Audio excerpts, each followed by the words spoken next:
来自哔哩哔哩星球的网瘾二次元少女，我对普通人类不感兴趣。Hello， 大家好，这里是初音琴弦1012，大家可以叫我初音或者琴弦，或者是小琴，或者是 Miracle。那感谢大家来参与本次3月8号38妇女节的夜间游戏实况。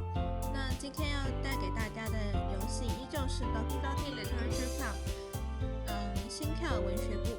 那我们就开始吧。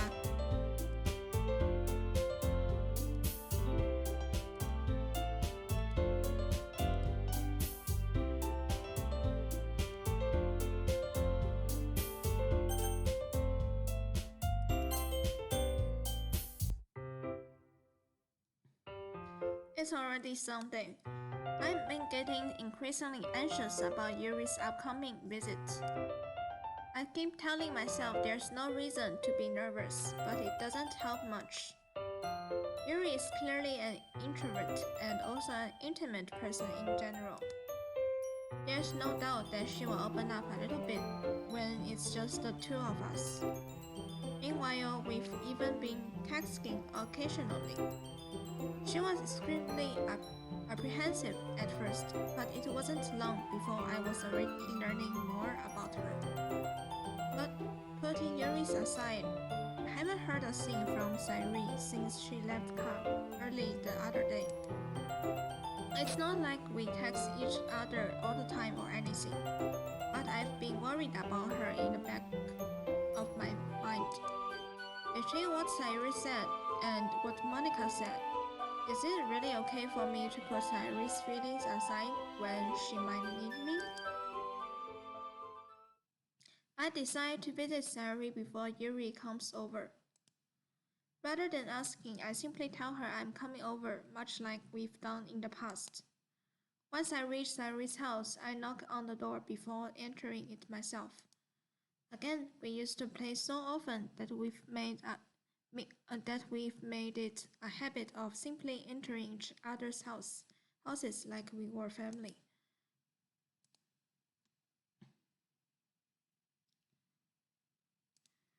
The house is quiet. Sairi isn't anywhere on the first floor, so I assume she's up in her room. It's already strange of her not to run down and greet me. I head up to her bedroom, where I finally find her. Sairi? Hi, Milko. I sit down in her room. Sairi forces a smile, but it's easy to tell that she's different. There's a minute of silence between us. You haven't come over like this in a long time, have you? I guess you're right. It has been a long time. Not much has really changed, has it? Sairi's room is as messy as it's always been. I also recognize the same stuffed animals and wild decorations that she has had for years now. If you came over more often, it wouldn't be such a mess. That's because I end up cleaning it for you. How come you suddenly wanted to come over today? Aren't you supposed to see Yuri today? Yeah, but wait, how did you know that? Sairi has already left the time. We decided that last meeting. Monica told me. It's only natural for her to keep me informed about the festival preparations, right? That's true. But what about you? Aren't you going to be helping Monica today? Of course. But I'm just helping her online. We didn't plan to meet up or anything. So it's just me and Yuri then? Yep. There's more silence between us. Sairi stares in a random direction.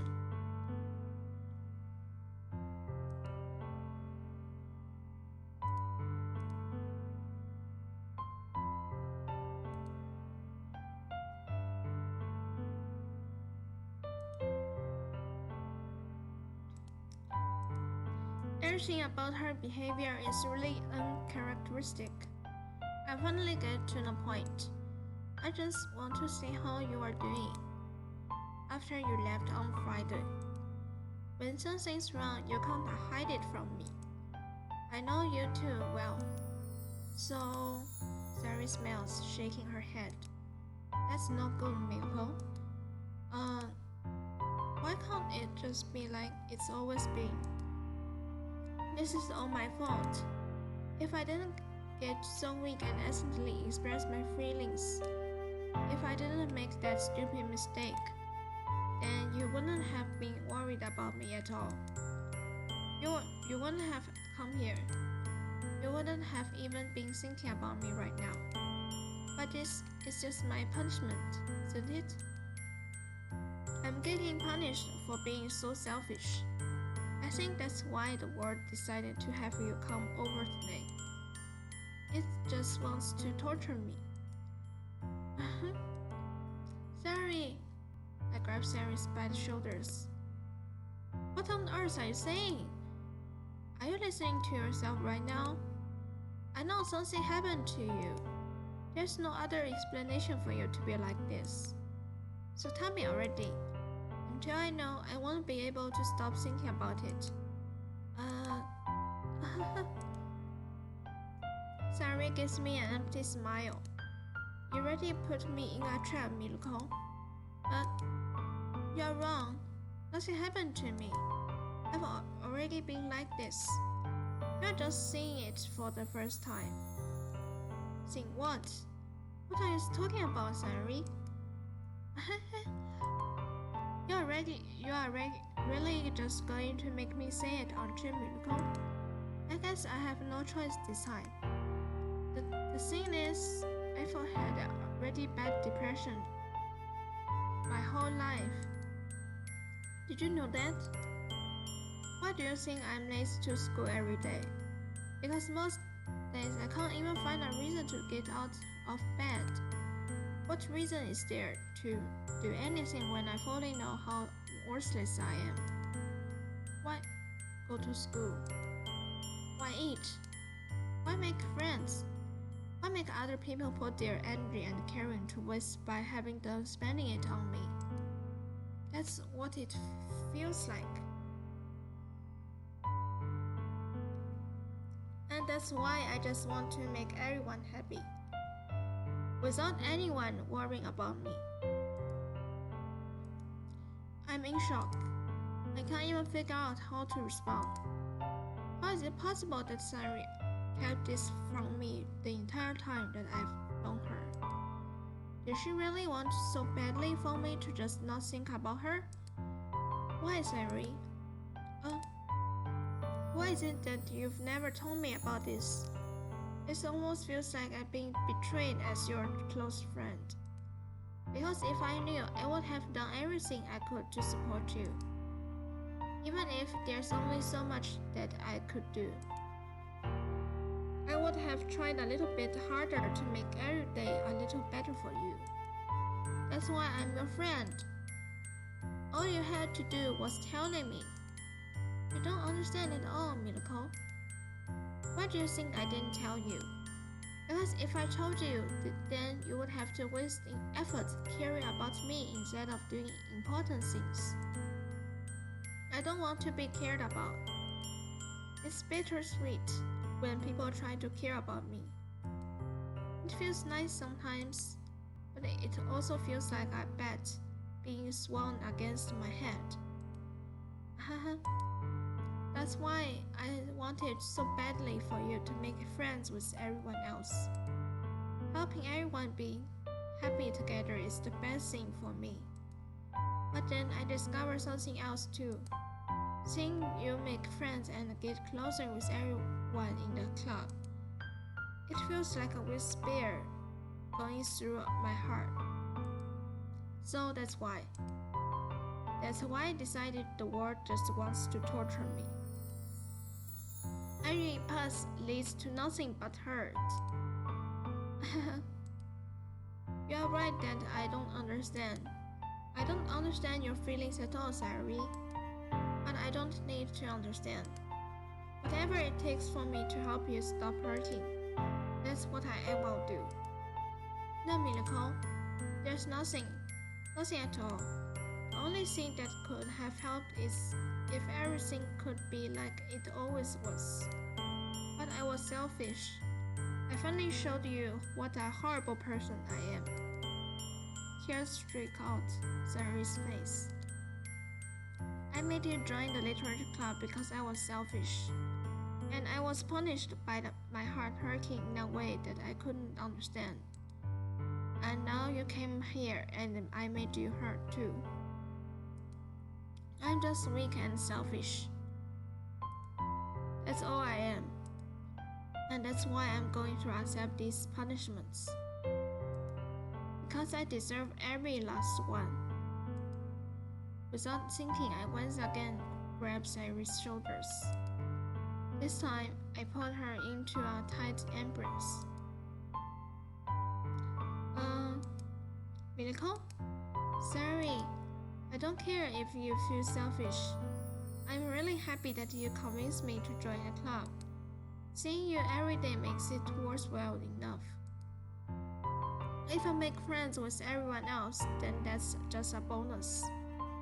But please never underestimate how much I care about you. I wouldn't have it any other way. Minako.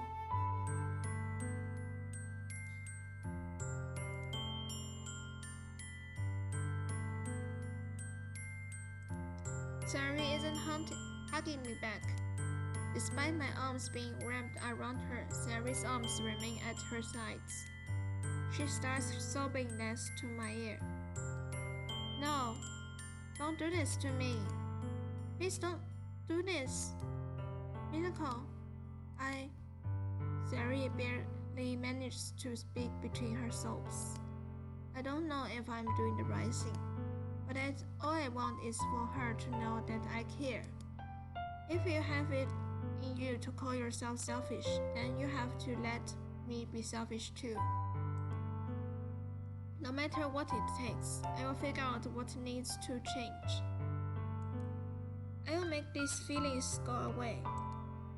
And if there's anything that you need me to do, then you'd better tell me. I will go mad if you don't. I don't know.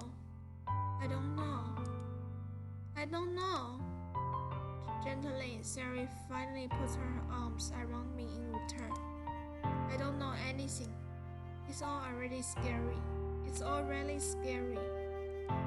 I don't understand any of my feelings, Minako. The only time I'm not feeling nothing is when I'm feeling pain. But your hugs are so warm.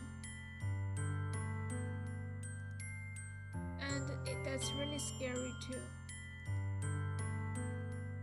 Sarui lets me go. And as she does so, I let her go as well.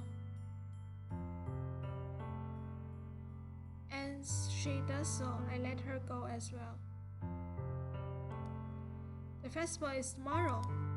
Yeah, it's going to be fun, right? Yeah. How would you like for me to spend it all with you?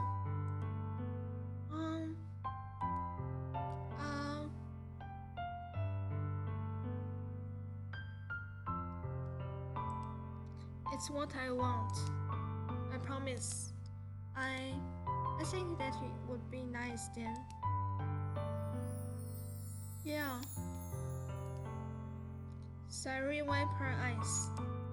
If I could spend the whole day here, I would. All days, this has to be the one wherever I have other plans. Maybe I should cancel. No, don't. Please, wait. Please don't. If you did that, then I really wouldn't forgive you. But it's almost time for you to meet me at my house. At the very last, do you wish to come along and help me?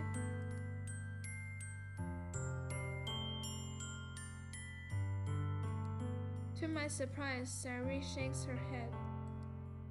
I'm sorry. I don't know if that would be very good for me today. You understand, right? It's kind of hard for me to fully understand, but I'm trying my best. It's okay. Don't worry too much about it. I will see you tomorrow, okay? Alright.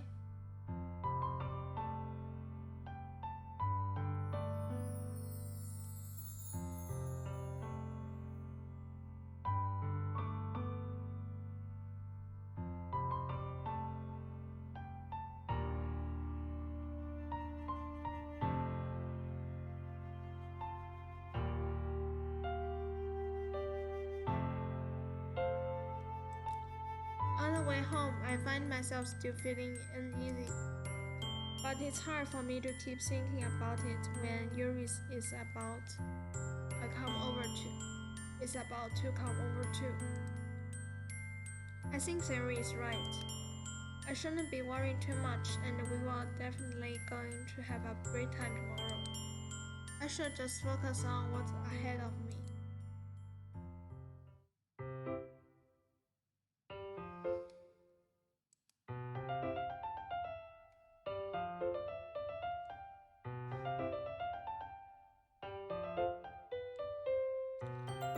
As I approach my house, I see something that makes me feel a moment of panic. Yuri? Thank goodness. You're a little early. I'm sorry I wasn't home yet. Were you waiting for a long time? No, I just got here. I start to get really nervous when nobody answered the doorbell. No one could have texted me. If I had known, I would have reassured you and hurried more on my way home. I suppose that's true. I don't think of that for some reason. It should be common sense to do it, but I decide to ignore it. Always, let's go inside. I see you brought a lot of stuff with you. That's right.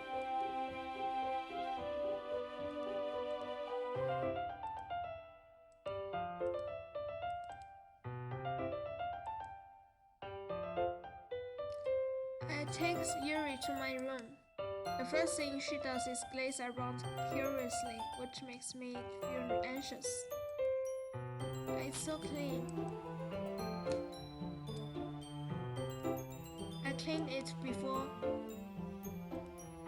you came over, so that's very considerate of any of you to do.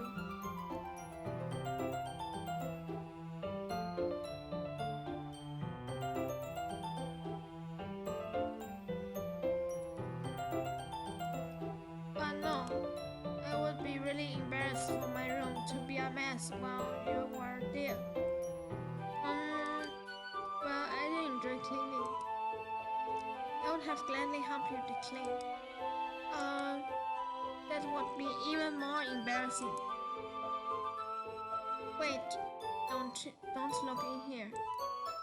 I snatched Yuri's wrist, which was in the process of opening desk drawer of mine.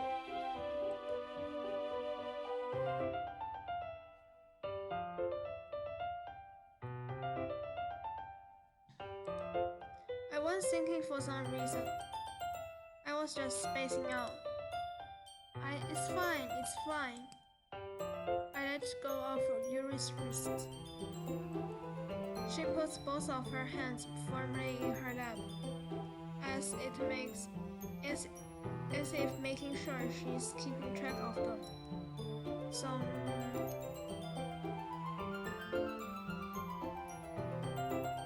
should we get started? Yes. I have find a few things. Then.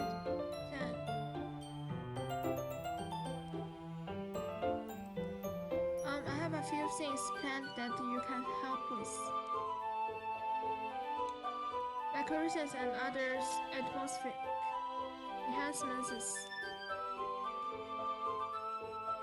atmospheric enhancements. You know, mood lightening, atmotherapy, candles. Oh no, oh well, I don't know you planned on taking it that far. Of course, I want to help take our guests to a faraway place. Although many have although many will stop by just out of the curiosity. And for cupcakes, I guess. I'm determined to provide an experience that would leave them wanting more. That's great. It's easy to forget that you are a pretty intense person. Intense. I guess that's the best way to put it.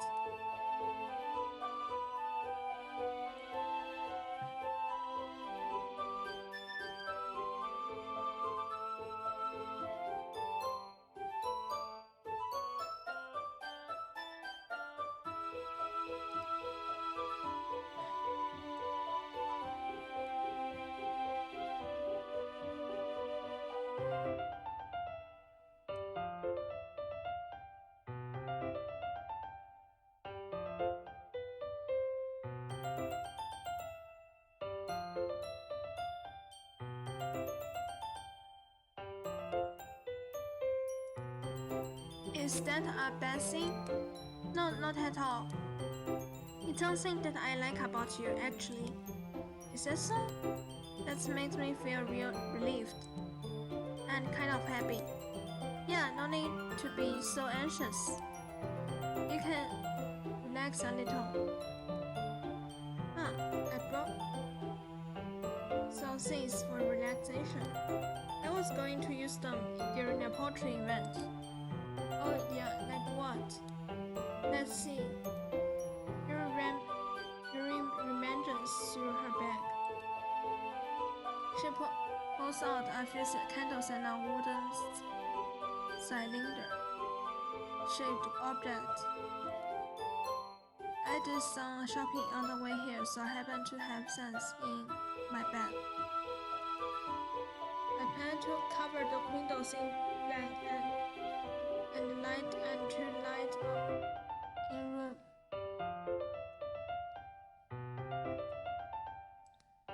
I think that would be amazing, don't you? I think that would be amazing, don't you?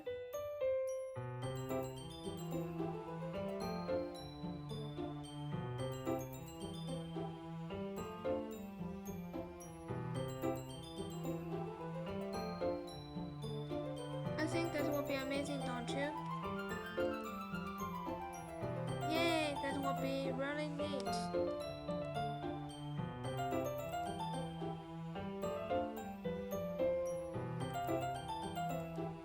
What's that wooden thing though? Oh, this? It's a diffuser for essential skills. How familiar are you with Modbus? Mother therapy.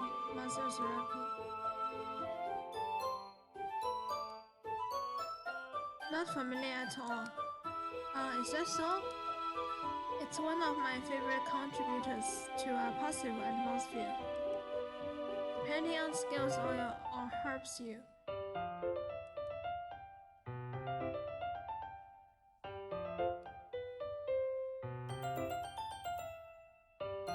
You can even feel it permeate through your body. Relaxation, positive energy, romance, reflection.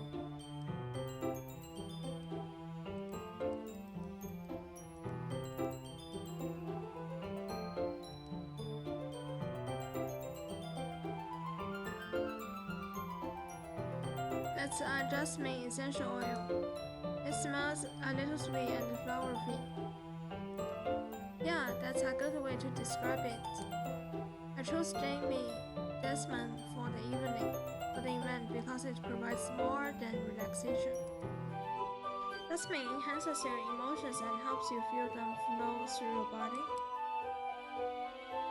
You feel warmer and your heat pumps up more heavily. And don't you think that will be performed by it does sound suitable? But you seem to know a lot about this, so I will trust your option with anything. Yes, smile gently, clearly enjoying herself.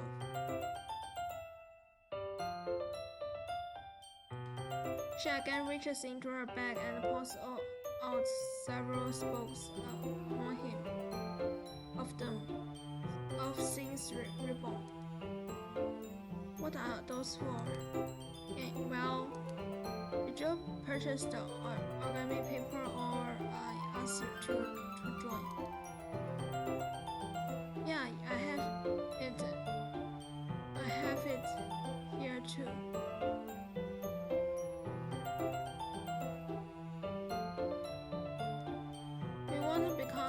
We won't be using the past paper for fogging arguments.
What I'd like to do is write a different word on each paper.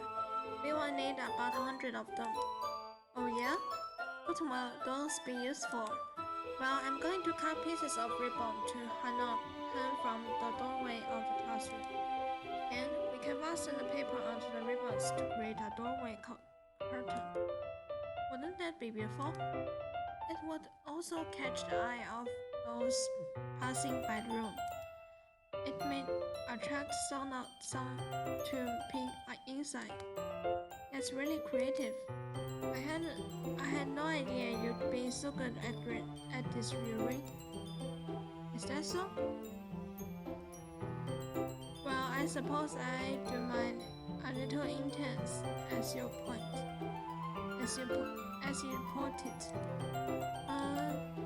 Yuri giggles with red cheeks. Is it just me, or is she more relaxed when it's just me? Or maybe it's the excitement she feels from sharing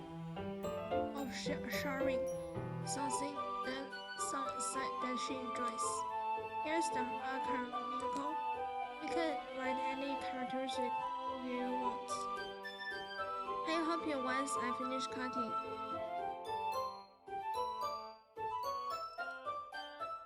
Alright.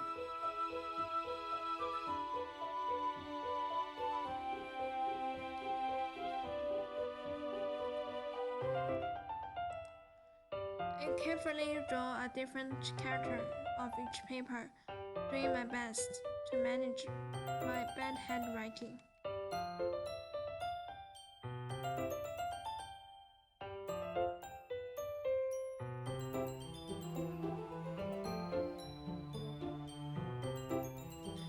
I carefully draw different characters on each paper, doing my best to manage my bad handwriting. Yuri unravels a long strand of red ribbon to her describe. Yes. Then she reaches into her bag once more and pulls out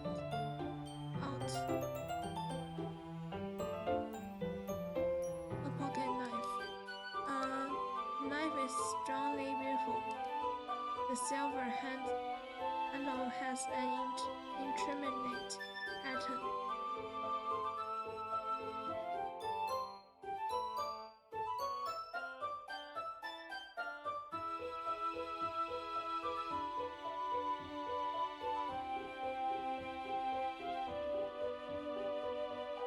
The silver handle has an intricate pattern of waves each in it. The blade itself is gently tinged blue. That's no ordinary pocket knife. It looks really fancy.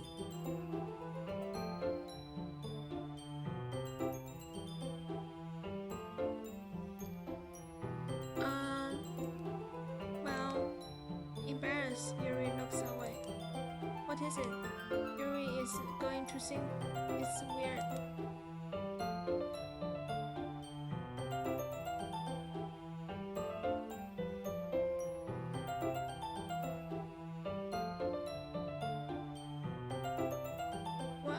Yuri, whatever it is, I have no reason to judge. To each their own, you know?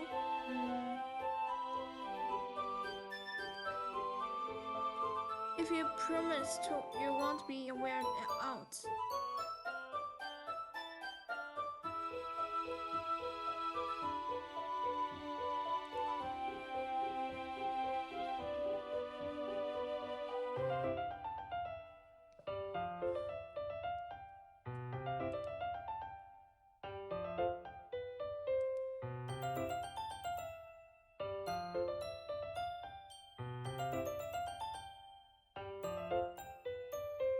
Yeah, I promise.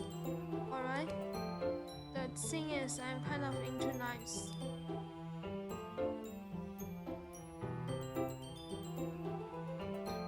They are just so pretty. I can't help it.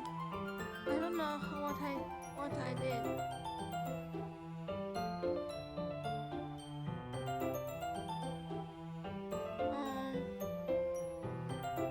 I don't know what it is. The combination of craftsmanship and feeling of danger may be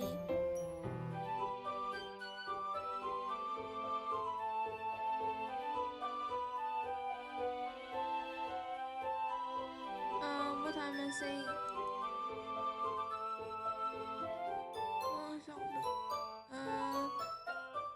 Please don't think I'm weird for this. Aha, you're laughing at me. No, I'm not laughing at you. It's just funny how nervous you got about sharing. It's an interesting thing to be into, I guess.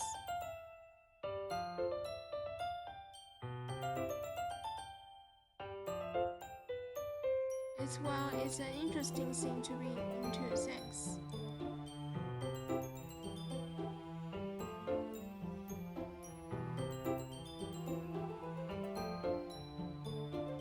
I think it kind of suits you. Suits me?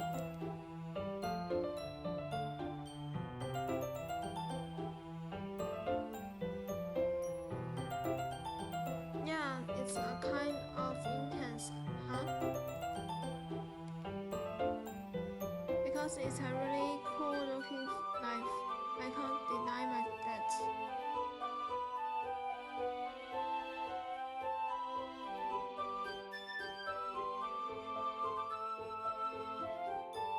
Besides, it's a really cool looking knife.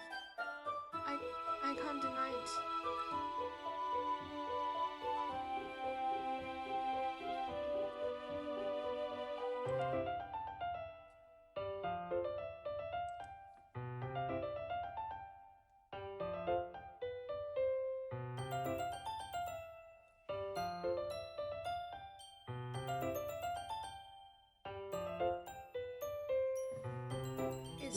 Isn't it? Yuri relaxed her expression once again. Would you like to hold it? Sure, I will check it out. Yuri carefully hands me the knife with the handle facing right. I take it and turn it around in my hands.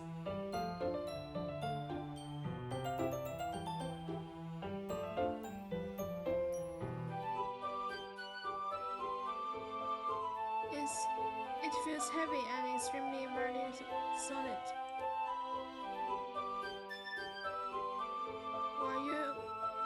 Where do you even get a knife like? Curious of its sharpness, I feel the point of the knife with my index. 优良本集吧。Oh, Unico, why?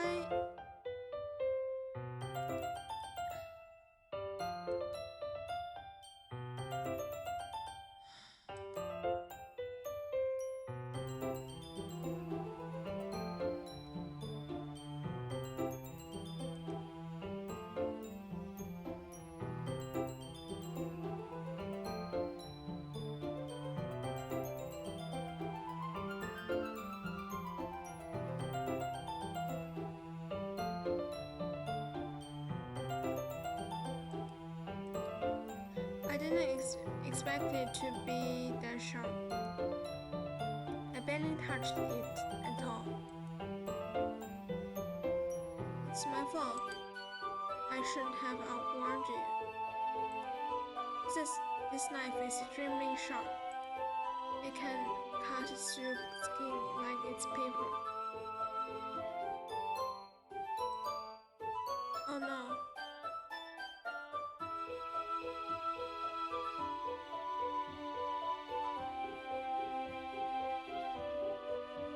Oh no.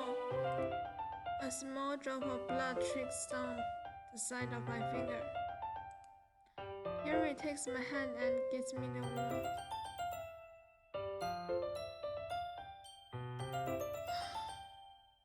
Yuri takes my hand and gives the wound a closer look.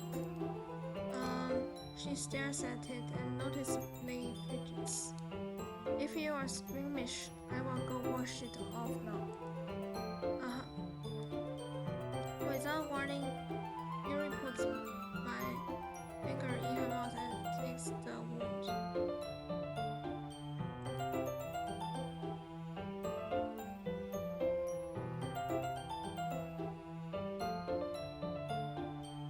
I feel her tongue curl around my finger. Started, I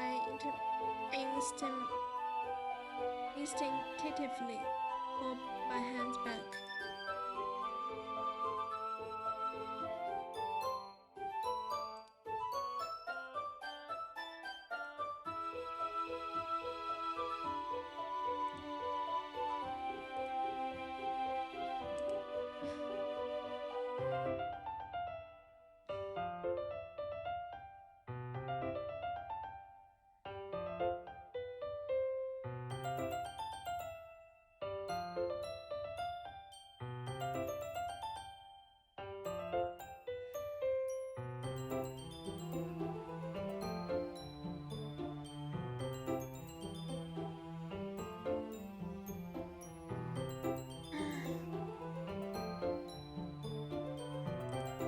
Please forgive me.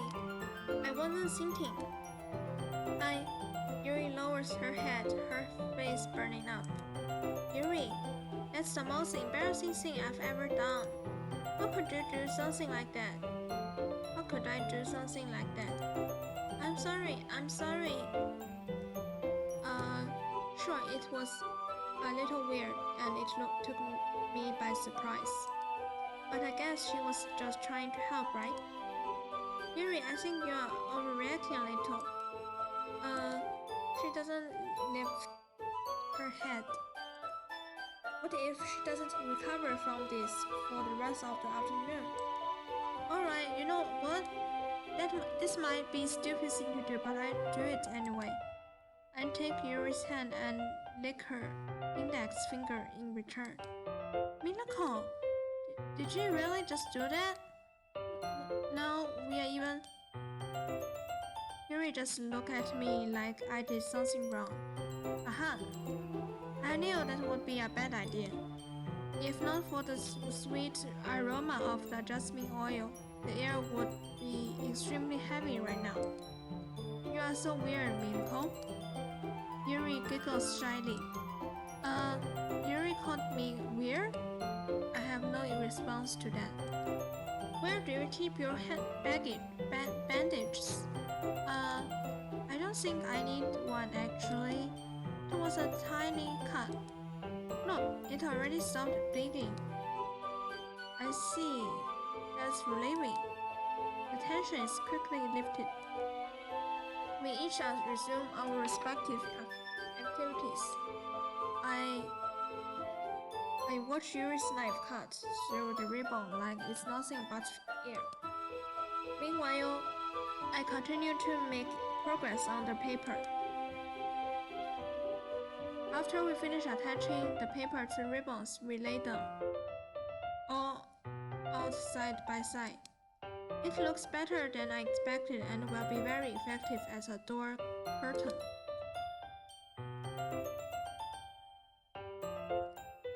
感谢 Monica 的，是谁？谢谢 Monica， 谢谢。It looks great. Good thinking coming up with this, Yuri. Thanks.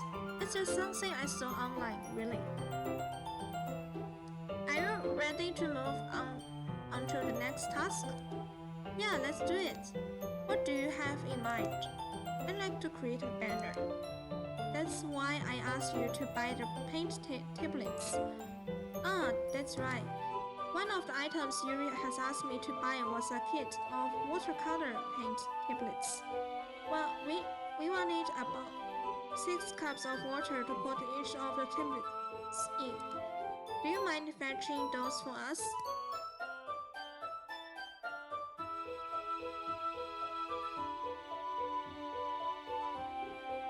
Of course not. 6 cups of water. I will be right back in a minute. Thank you very much. Oh, and just a little bit of water is okay. If you fill the cups too much, it will be too diluted. Taking Yuri's advice, I decided to use small plastic bathroom cups rather than full-sized glasses. I put them on a plate to catch any paint that drips, then bring it back into my room. Yuri? Yes? I come in to see Yuri quickly unrolling her sleeve, pulling it back over her arm. Nothing. Your face is a little red. Is it too hot here or anything? No, not at all. There's nothing wrong, so let's mix the paint. Yuri hurriedly dismisses me and takes it upon herself to unwrap the tablets, dropping them into the cups. So I thought we would do something simple that would look very nice. I'd like to paint a gradient across the banner, starting with the colors for sunrise, then daytime, then sunset and nighttime. Once it dries, I will write an inspirational quote across the banner. We can hang it on the wall behind the podium at the front of the classroom. Neat! What are you going to write? Well, it will be more fun to surprise you. Yuri smiles at me. If you say so. After rolling out the banner, Yuri and I kneel on opposite sides so we don't get in the way of each other. Yuri uses a brush and adds a few dots of different colors across the banner to serve as a color guide when we paint. This kind of reminds me of elementary school. Painting on a banner with watercolors feel a lot like the art class projects we had back then. It's relaxing. I'm sorry if this feels so childish. No, I didn't mean that at all. It's kind of fun, you know? Yeah, it is fun. I'm glad you feel that way too. Yuri stops painting for a moment, thinking to herself. For me, I don't need to go out and do crazy things to have fun. In fact, I usually don't even want to. I just like when I can spend time with one other person. Even if it's something simple like reading, it doesn't even matter if we don't talk much. Just having a friend next to me makes things feel a little bit nicer. I think that's all it takes for me to be happy. Is that so?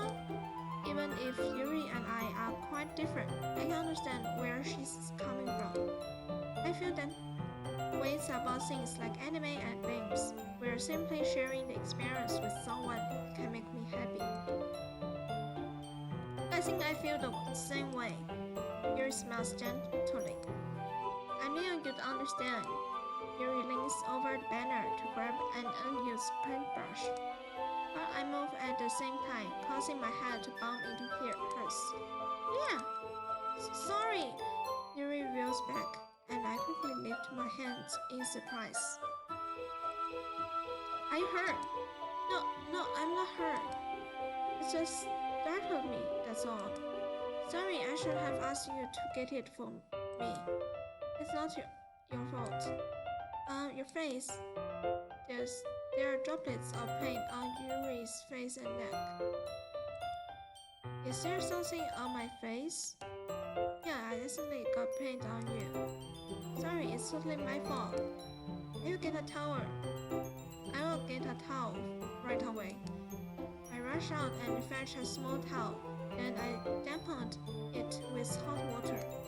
I returned to my room and kneel back down in front of her. Oh, here. I pat down Yuri's face and neck with the towel. Is something wrong?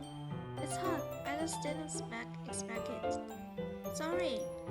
I didn't want to use cold water. Having finished, I start to retract my hand, but Yuri suddenly holds my wrist. Wait, just for a little longer. It feels really nice. I keep my hand still against Yuri's neck. She looks into my eyes. That's an intense expression that I recognize from when she reads her books. Almost as if she's lost a daze, enveloped by her own thoughts. She breathes gently, half through slightly parted lips. What is happening?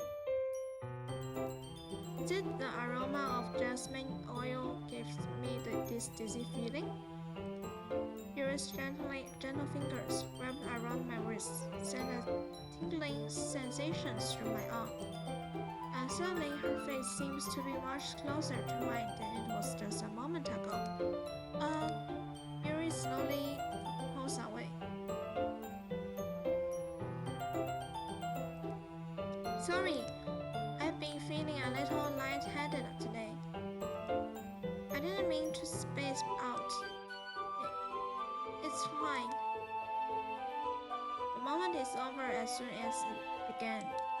Yuri picks up her brush again, but her movement seems clumsier, like she's unable to focus. I remain silent, forced to ignore the event that just transpired. I hastily retrieve my own brush and continue following Yuri's example. That should do it. I finished filling the night sky with white dots that look like stars. Looking at the banner as a whole, it's very pretty and nature-looking. I think it came out better than I expected. I'm really happy with the results. Yeah, me too. Are you going to add the lettering now? Not yet.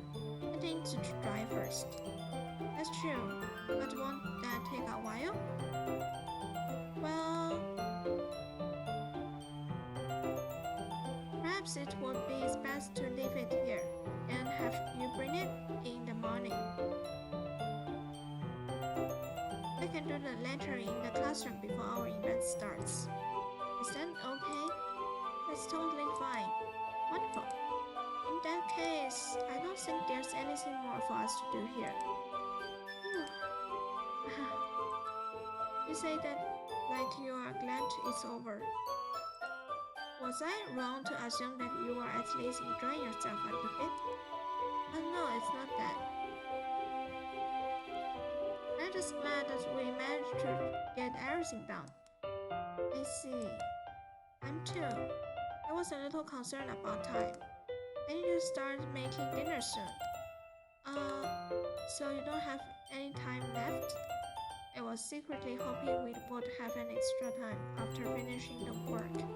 Well, Yuri thinks to herself. I think it would be irresponsible of me to wait much longer. I'm sorry. I was hoping there would be more time as well. It's probably my fault. Sorry for being such a slow walker. No, it's not your fault at all. And the important thing is that we got everything done, right? Yeah, so I shouldn't be disappointed or anything. Gather all her things, Yuri seems to look a little downcast. I understand why. It sounded like she rarely gets the opportunity to spend time with friends in a relaxed environment. But that doesn't mean that this is the last time it can happen. Once Yuri packs up, I walk her out the front door. Thank you very much for having me today. No problem, I'm glad I was able to help. Just let me know if there's anything else you need me to bring tomorrow. I will. Well then, Yuri fidgets. I guess I will see you tomorrow. Wait, I kind of say that without thinking. About today, it's fine that we didn't have as much time as we wanted. Because we can do this again. Whenever you want, you can come over, or we can go out somewhere. And I forgot you don't like going out much. As I stumble over my words, Yuri simply smiles bashfully. Anyway, you know what I'm trying to say, so... You're very thoughtful, Miracle. Yuri takes a step closer to me, then briefly squeezes my hand. I cannot like that about you. Well, how am I supposed to respond to that? I don't even get a chance to, as Yuri suddenly pulls back. Sayuri? Hi, Miluko. Sayuri, just now we were... Hey, it's okay, Miluko. I just stopped by to say hi. Well, it's nice to see you. I'm sorry, but I'm really on my way to leave. Oh, really? That's too bad.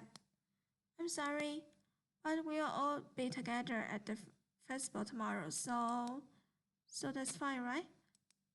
Of course, Sarah beams. Yeah, so I will see you tomorrow. Clearly embarrassed, Yuri hurries off. Sarah waves goodbye after her.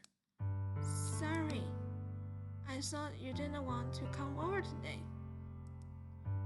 Well, I tried staying in my room, but my imagination was being really mean to me, so I had to come here and see it for myself. See what? What are you talking about?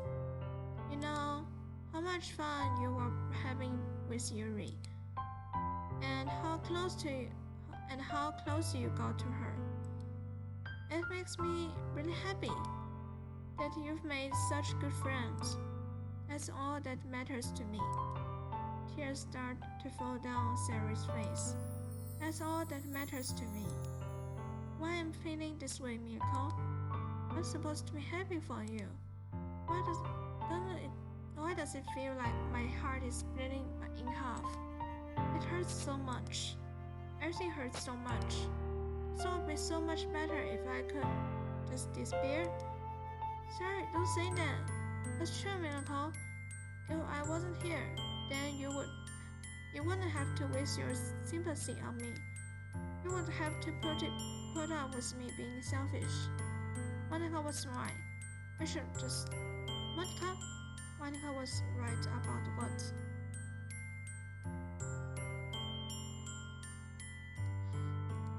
Sorry, what I said before is true. I'm not going to let this continue. Caring about you like this isn't the burden you mind. Isn't the burden you mind, it's making it out to be. It's something that makes me happy. It's something that I wouldn't trade for anything else. So even if it takes an entire lifetime, I'm going to be by your side until you don't feel any more pain. But Sari looked away. I put a hand on her shoulder to reassure her. I'm scared, Milko. I'm really scared. What are you scared of, Sari? I'm scared that I might like you more than you like me. Sari? It's true, isn't it? I was weak and started to like you too much. I did this to myself. Milko, I like you so much that I want to die. That's how I feel. And that's enough, Sari. I don't want you to hurt anymore. I slid my hand on Sari's arm and squeezed her hand in my own. Do you remember how I said I always know what's the best for you? Do you still believe me? Earnestly, Sari nods. Even if you don't understand all of your own feelings, I know what you need the most right now. And that's what I'm going to give it to you. Sorry.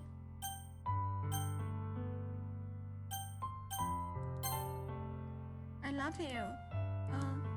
Those are my true feelings. So there's no way you could like me more than I like you. I should have realized sooner. But spending time with everyone at the club, meeting new friends, and having fun with you every day, it helped me realize that you are truly the most important person to me. That's why I will accept any of your burdens. As long as we continue like this every day, with you by my side, then I know we will be both happy. Milko. Suddenly, Sari wraps her arms tightly around me. Milko, is this really okay? Yeah. I hold Sari in my arms and pull her closer. You will never have to let go of me again. I love you, Milko. I want to be with you forever. Me too. I feel Sari's grip around me weaken a little bit. What is it? What is this? Sari? I'm supposed to be happy right now. I always thought this would be the happiest moment for me. But why? Even now, why won't the rain clouds go away? They are not going away at all, Milko. That's okay, Sari. It might take some time for things to get better, but no matter how long it takes, I will be there every step of the way. That's all that matters right now. Okay, I trust you. Sari and I slowly release each other. So, I guess that makes the festival tomorrow our first day, huh? What are you saying? I don't want to think about those things, you know? I want everything to be the same as it always has been. Even if we really are a couple. I don't know if I could handle anything more right now. It's really new and scary to me. I understand. We'll go at whatever pace suits you best. Hey, Milko. Sari gazes at me once again, smiling sadly.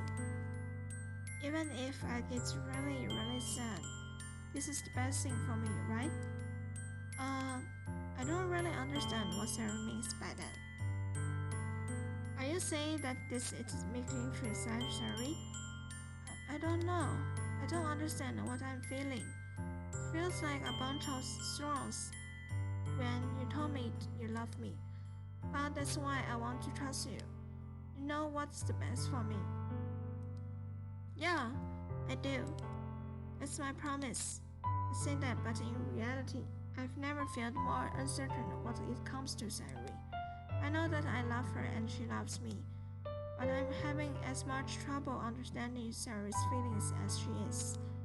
Even though I can comfort her, I keep wondering if should be doing something more or something different. I know these thoughts will continue to plague me until things are back to the way they were. Is that what Sayuri meant by not wanting anything to change? I don't know, but I know that I will give it everything I've got. Sayuri is the most important person to me, and I will do whatever it takes to have a happy future with her. It's a day of the festival. Of all days, I expected this to be the one where I'd be walking to school with Sayuri. But Sayuri isn't answering her phone. I considered going to her house to wake her up, but decided that's a little too much. Meanwhile, the preparations for the event should be nearly complete. The banner Yuri and I painted is dry, and I gently rolled it up to take with me. She sent me a pleasant text reminding me not to forget everything, and I reassure her. Funnily enough, I probably feel the same way as Nazikia about the event. I'm more excited for it to be over so I can spend time with Sayuri and Yuri at the festival. But knowing Monica, I'm sure the event will be great too. Milako, wait. Um,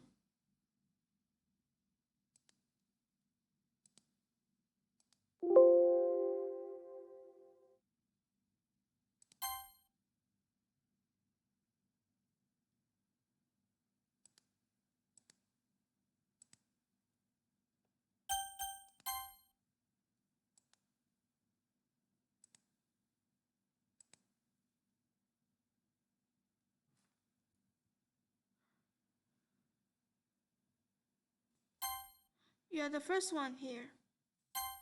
Um, why there's no sound?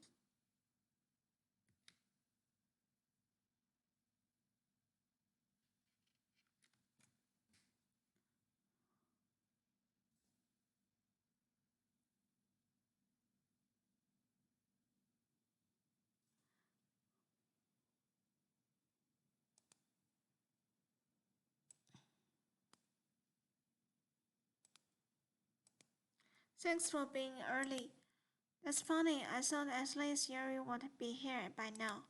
Monica's placing little booklets on each of the desks in the classroom.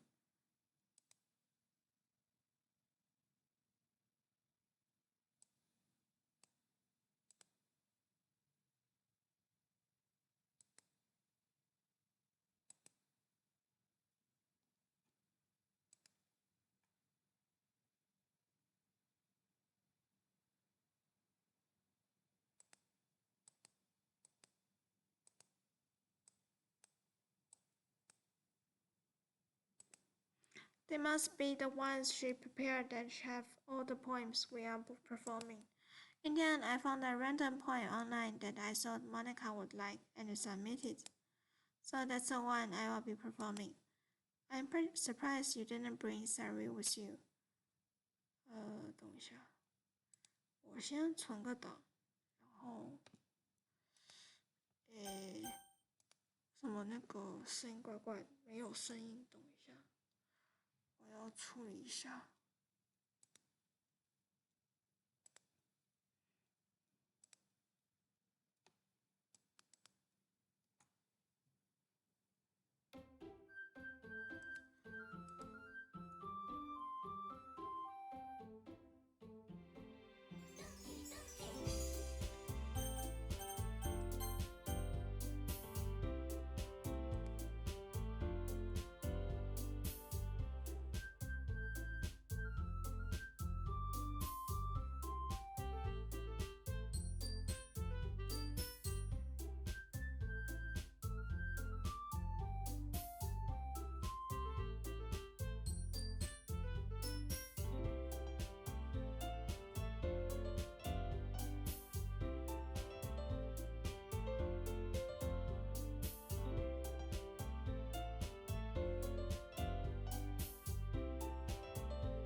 are the first one here. Thanks for being early. That's funny, I thought at least Yuri would be here by now. Monica is placing little booklets on each of the desks in the classroom. They must be the ones she prepared and that have all the poems we are performing. In the end, I found a random poem online that I thought Monica would like and submitted it. So that's the one I will be performing. I'm surprised you didn't bring Sari with you. Yeah, she overslept again. That's dummy. You think that on days it is important, she'd try a little harder. I say that, but I suddenly remember what Sari told me yesterday, and I suddenly feel awful, knowing it's not nearly that simple for her. I only said it because it's the way I've used to thinking. But maybe I should have gone to wake her up after all. Aha, you should take a little responsibility for her, Minako. I mean, especially after you exchanged with her yesterday. You kind of left her hanging this morning, you know. Exchange? Monica, you know about that? Of course I do. I'm the club president after all. But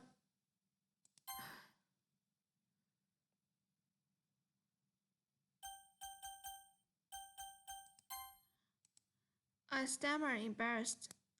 Did Sari really tell her about it that quickly? That we are a couple now?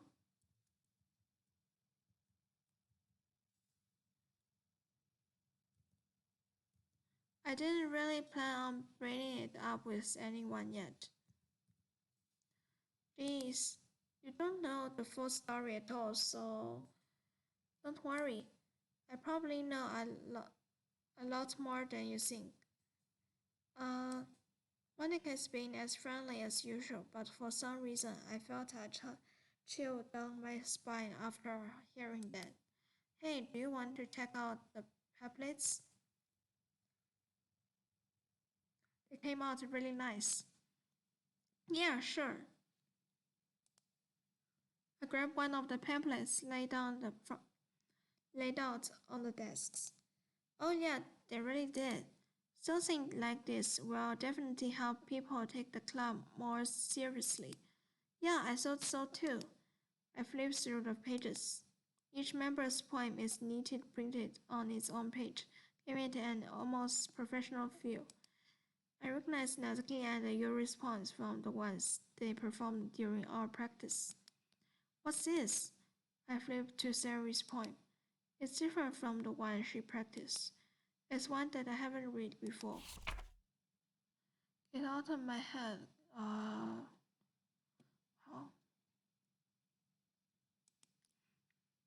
Uh, what is this? Reading the poem, I get pit in my stomach. Miracle? What's wrong? Nothing. This poem feels completely different from everything else Sari's written. But more than that, I changed my mind. I'm going to get Sari, so... Ah, well, alright. Try not to take too long, okay? I quickly leave the classroom. 诶，没有，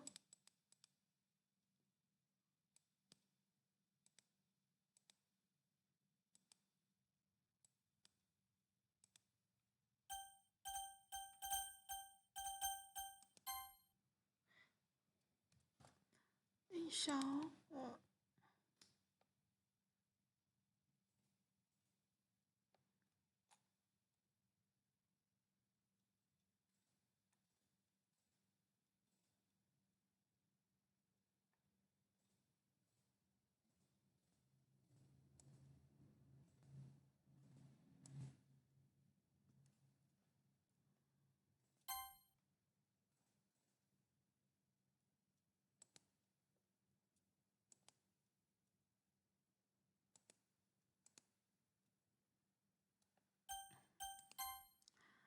I quickly leave the classroom. Don't strain yourself.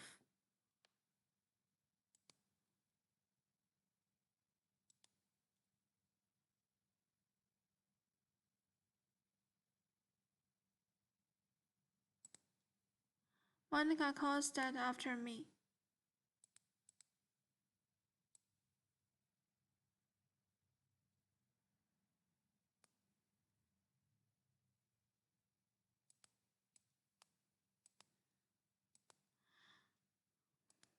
I quickened my pace. What was I thinking? I should have tried a little bit harder for Sari. It's not a big deal to at least wait for her or help her wake up. Even the simple gesture of walking her to school makes her really happy. Besides, I told her yesterday that things will be the same as they always have been. That's all she needs and what I want to give her. I reached Sari's house and knocked on the door. I don't expect an answer since she's not picking up her phone either.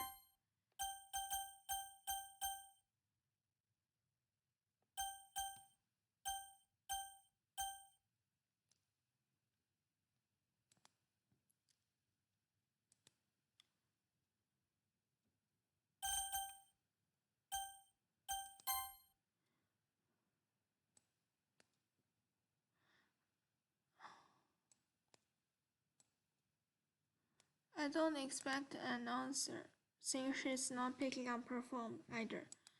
Like yesterday, I opened the door and let myself in.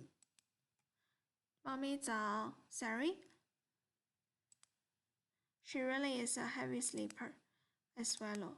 I can't believe I ended up doing this after all. Waking her up in her own house. That really is something that a boyfriend would do, isn't it? In any case, it just feels right. Outside Sari's room, I knock on her door. Sari? Wake up, dummy. There's no response. I really didn't want to have to enter her room like this. Isn't it kind of breach of privacy? But she really leaves me no choice. I gently open the door.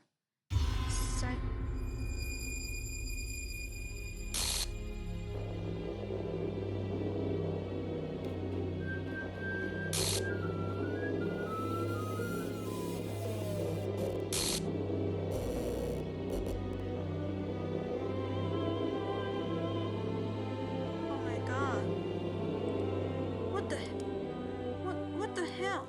Is this a nightmare? It has to be. This isn't real. There's no way this can be real. Sari wouldn't do this. Everything was normal up until a few days ago. That's why I can't believe what my eyes are showing me. 刚刚一个游戏的女主角挂掉，天 I suppressed the urge to vomit. Just yesterday. Sari 死掉了，完了 Sari 自杀了，完了 I told Sari I would be there for her. I told her I know what's the best and that everything will be okay. And why? Why would she do this? How could I be so helpless? What did I do wrong? What did I do wrong? Confessing to her. I shouldn't have confessed to her. That's not what Sari needed at all. She even told me how painful it is for others to care about her. Then why did I confess to her and make her feel even worse? Why was I so selfish? This is my fault. My swarming thoughts keep telling me everything I could have done to prevent this. If I just spent more time with her, walked her to school, and remained friends with her like it always has been, then I could have prevented this. I know I could have prevented this. Screw the literature club. Screw the festival. I just lost my best friend. Someone I grew up with. She's gone forever now. Nothing I do can bring her back. That isn't some game where I can reset and try something different. I had only one chance and I wasn't careful enough. I know I will carry this guilt with me until I die. Nothing in my life is worth more than hers, but I still couldn't do what she needed from me. And now I can never take it back. Never, never, never, never, never. Oh my gosh, sorry. Oh. 结束了，这个游戏结束了。哎，真的结束了吗？真假？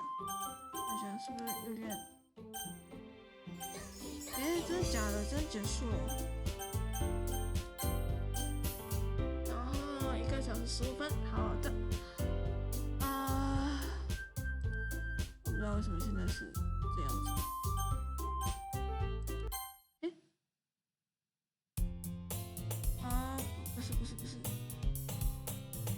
不是，不要这个，等一下。好，那感谢大家，心跳文学部破关了，然后1个小时15分过去。好的，那我看一下哦，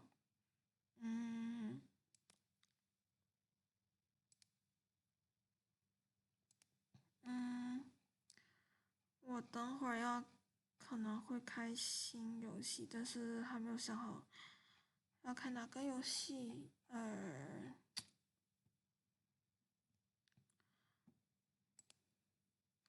不然我们先听歌好了。我们先听一会儿歌，然后我打算要开新的游戏了。那个游戏 Sari 死掉了，我很难过。对，就在这么一个情况下 ，Sari 永远离开我了。天哪，有点可怕，但这就是事实。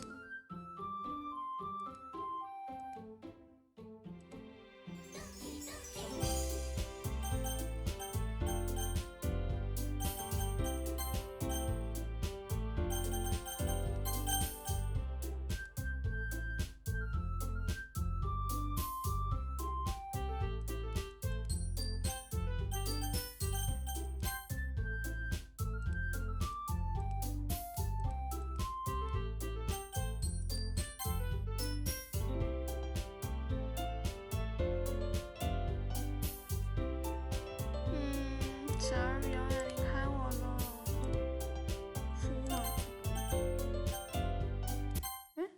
我说我如果，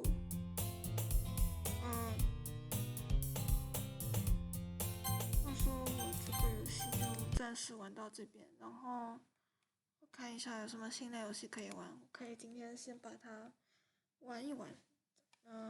我先点歌好了。等会要玩的游戏是 NEKOPARA Vol.0，对，然后我要先改个标题先，等一下。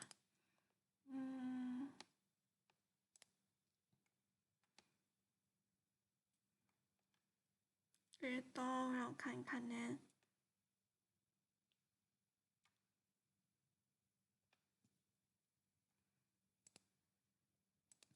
我先先改个标题，然后，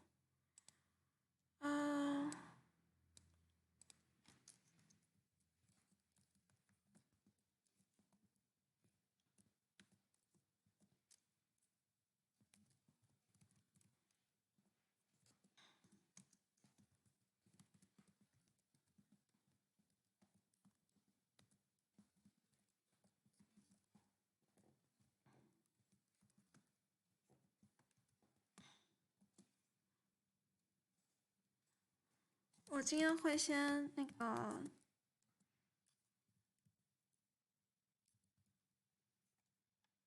我不知道会不会，我不知道会不会有，但是我会尽量。对，我今天尽量就是NEKOPARA，我先玩一遍。哎呀，那大家都先等我一下，我要处理一些私人的事情，等一下就来玩啊。哦，对，我先点歌，忘记了。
准备新游戏了，大家。猫ワーク S。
想知道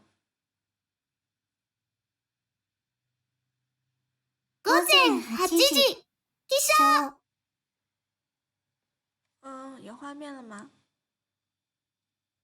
大家如果有画面的话就跟我说。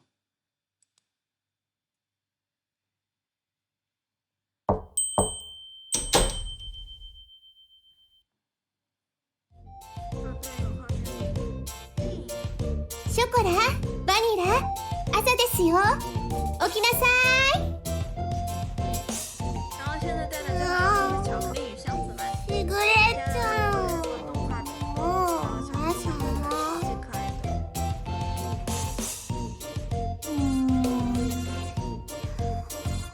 私の思考はね。まだまだ子猫ちゃんたちね。まったく。手間がかかるのですから。水無月龍気小術その32閣下総用。こちょこちょこちょこちょこちょこちょこちょ。こ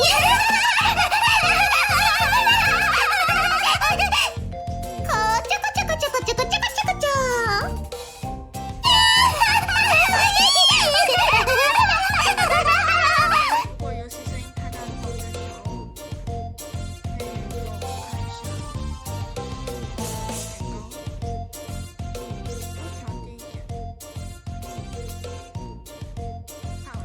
邻居。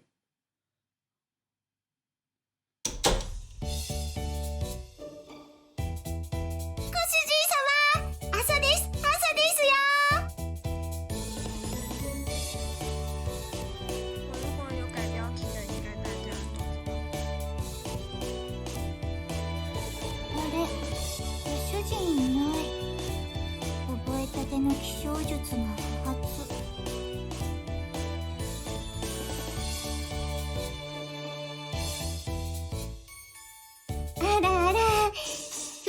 洋菓子の修行ですかね。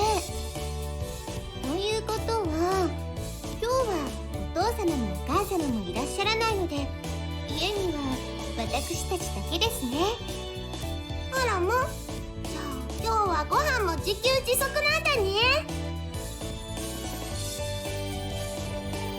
最悪は1日くらい食べなくても死なないしね。はあ、最近兄様が構ってくれないので兄様成分が不足して欲求不満です。欲求不満って知ってる？エッチなやつだ。しぐれちゃん、朝からエッチだ。それほどでもないわよ。このくらい妹のたしなみです。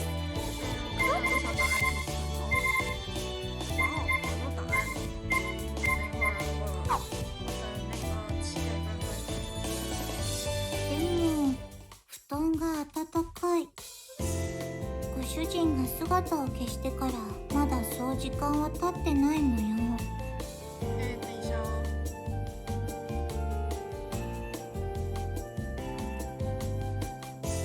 是这个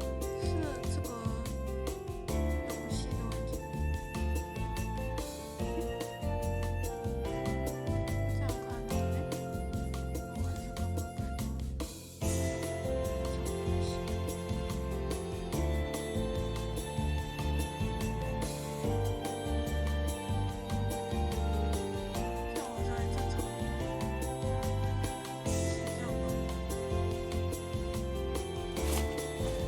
どれ、ふむふむ、確かにまだあったかくてご主人様の匂いがして気持ちいいにゃ。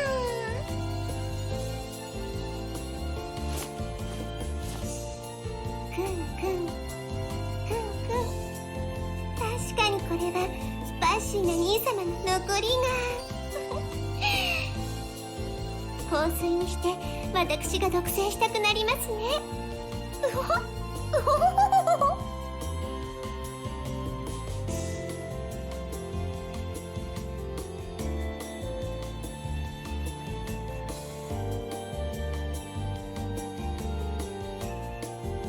私も仲間外れは寂しい。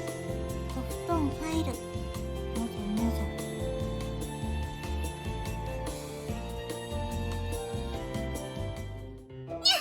枕はショコラのものですよ、しぐれちゃん。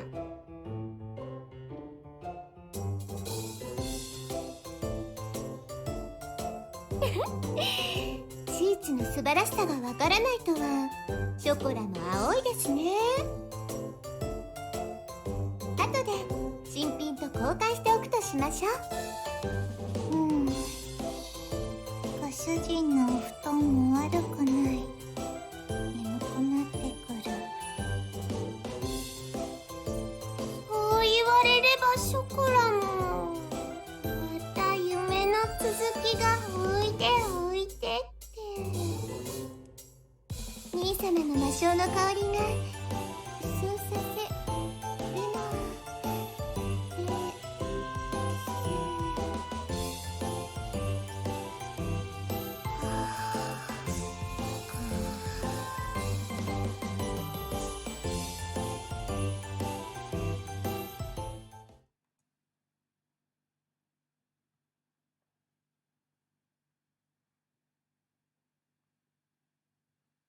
午前9時朝食。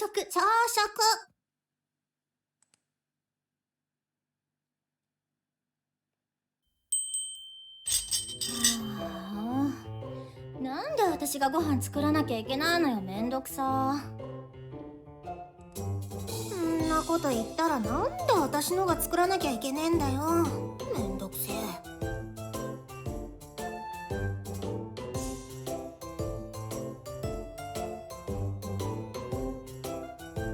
私家事とかやるキャラじゃないじゃない。優雅にテーブルで待ってる側っていうか。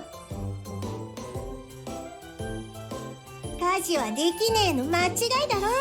他におめえ何ができんだよ。クーネラ遊ぶのニート猫じゃねえか。うわっちゃちゃちゃちゃちゃちゃ。あら、お湯が跳ねちゃってごめんなさいね。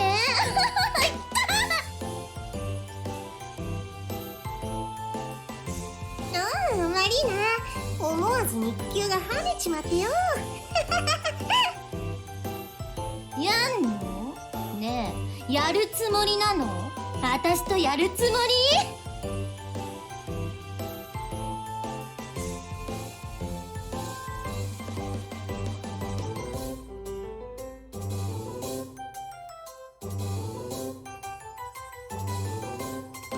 おめえこそやんのかおい。朝からネチネチイチャモンつけやがって。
で、今朝の朝食は猫まんまと。だってねえけどな。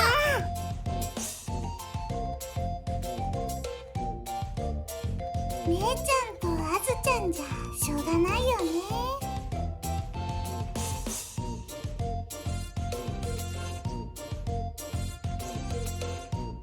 まあ用意はしてくれたし。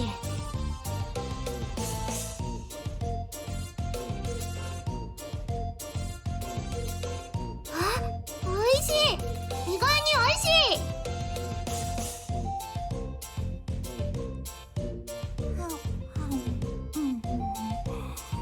確かにおいしい。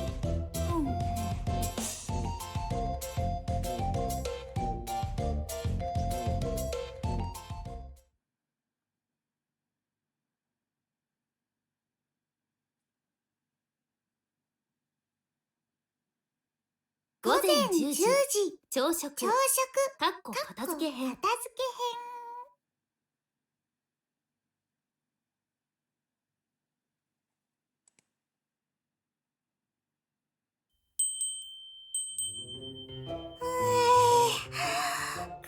たくった。猫飯もたまには悪くねえな。お腹いっぱいだと全てがどうでもよくなるわね。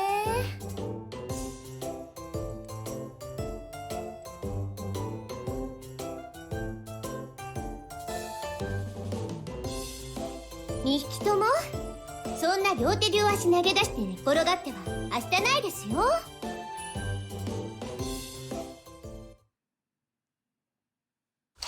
しぐれちゃんも3人揃って大の字になって本当の姉妹みたいだね。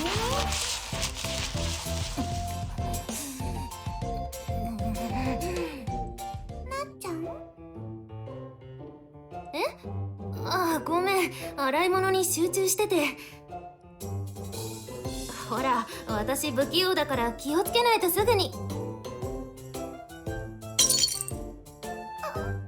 うなっちゃうから。しょぼー。なっちゃんはパワフルな猫だからね。まあ割れたのはあずちゃんのお茶碗だし問題ないない。大丈夫だよ。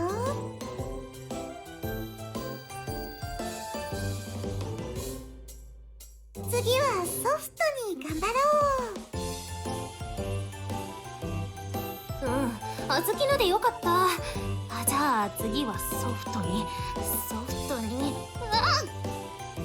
しぐれちゃんのお茶は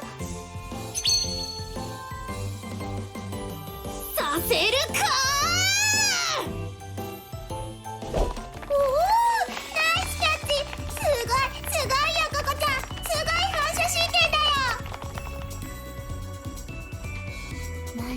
一人サーカス素晴らしいの一言。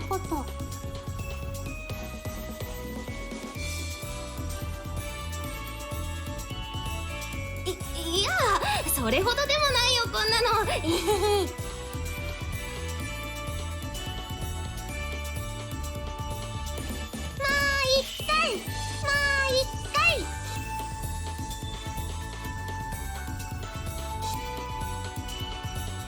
アンコールアンコール。じゃあもう一回だけ。今度は自分のお茶碗でね。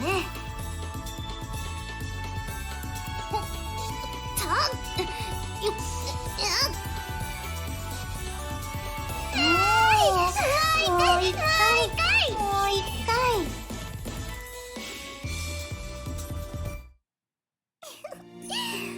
まるでお父さんが子供をあやしてるみたいですね。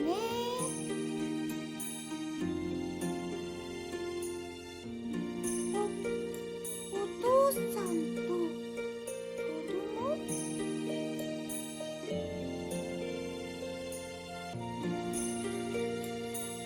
ってことは、もしかして私がお母さんでなっちゃんと？そにゃもめしべとめしべじゃ赤ちゃんはできないよね。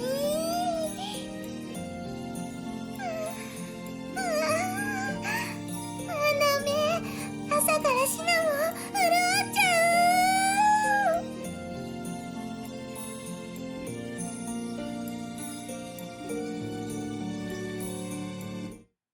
相変わらずバカだな、もうシナのやつは。そうね、バカね、相変わらず。これでこそ私の愛する猫たちね。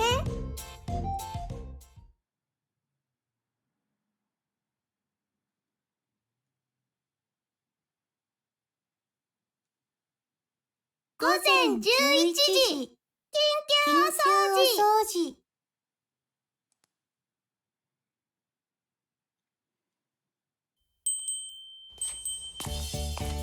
お掃除の時間、お掃除の時間。私たちに今日課せられた使命は廊下の拭き掃除。面倒だけど頑張る。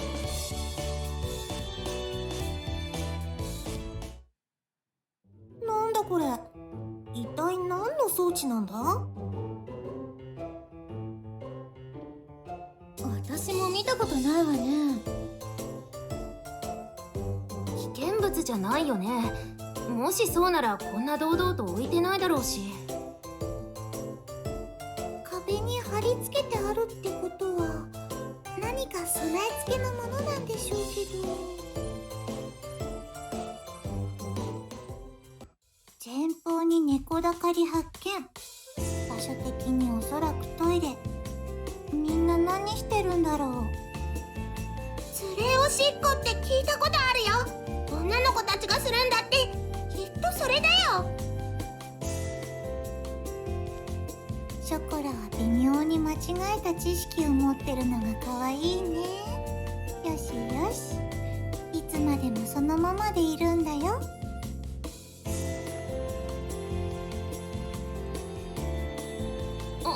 ショコラ、バニラ。おめえら、これ何だか知らねえか？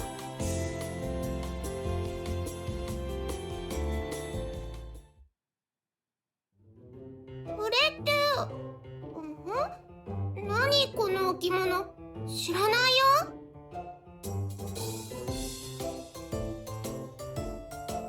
昨日まではなかったと思うのよね。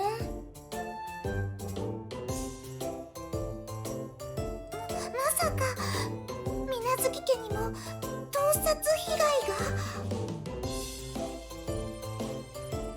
バッカ野郎、そんなんあったらメイプルのアホの全裸トイレショーが世の中にバレるじゃねえか。いやー、だからそんな小さい頃の話すんなっつってんでしょ。トイレくらいは今は半裸でできるわよ。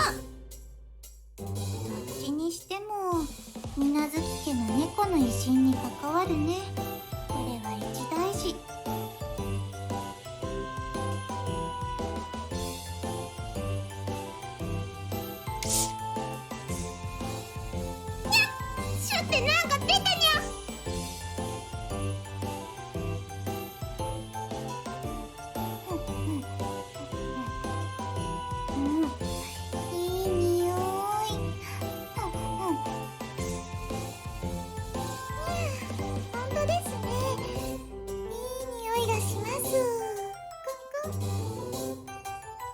もしかしてこれってこないだテレビで見た自動で出る芳香剤ってやつ？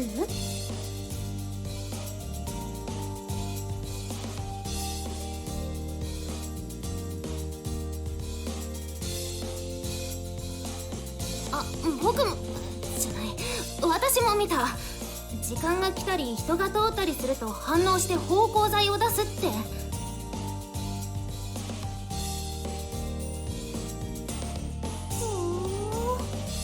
そいつはなかなかの文明品じゃねえか。つまり常にトイレからいい匂いがするってわけか。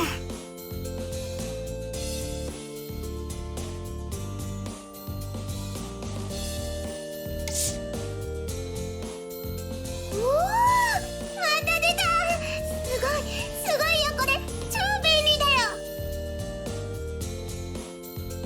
すげえな、これ考えたやつマジ天才だぞ。そうね、どうなってるのこれ。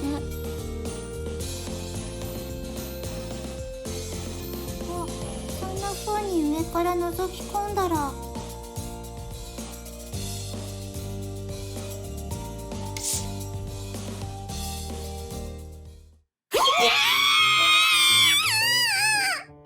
目が見えねえ。クソしみる。いって鼻の中に思い切り入った。これきつ。いや言わんこっちゃない。自動で出るんだから分かりきってるだろうに。とりあえずお水で洗わないと。ほら、あずちゃん、私の手握って。かたじけねえシナモン。この恩は目を洗うまでは忘れねえからよ。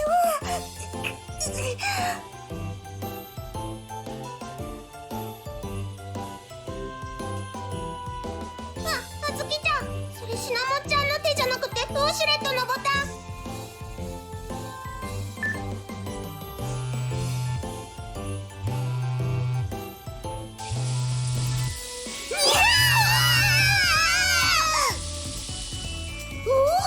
なんという連鎖事故。こいつはとんでもない事態だってばよ。悲しみの螺旋だね。私たちにはどうすることもできない。ひどい、僕が何したっていうの。目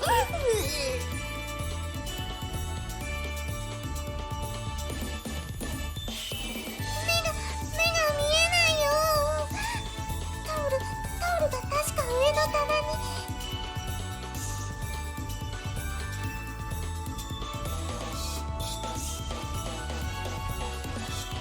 シナモン、そこはタオルじゃなくて買い置きのトイレットペーパーが山のように。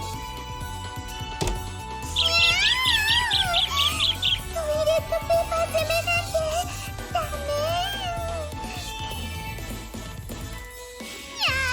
トイレットペーパーが廊下中に広がっていくにゃ。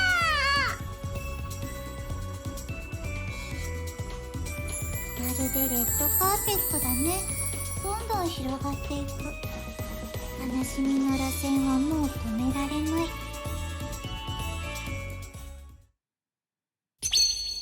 悲しみの螺旋が何ですって？しぐれちゃん。しぐれ。真面目に掃除をしてるかと思ったら、一体何の騒ぎですか？これは。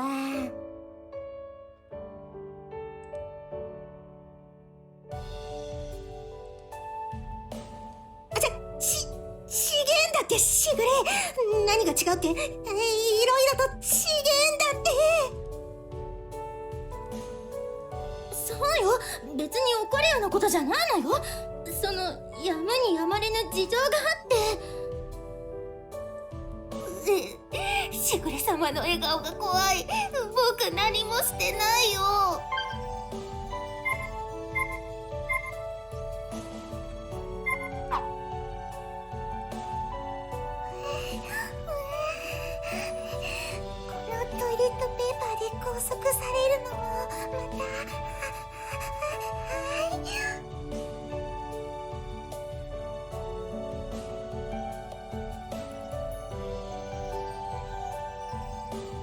花好きの猫たちが揃いも揃ってこんな集会とは。全員とりあえず片付けからね。お仕置きは後でもできますし。はい、すみませんでした。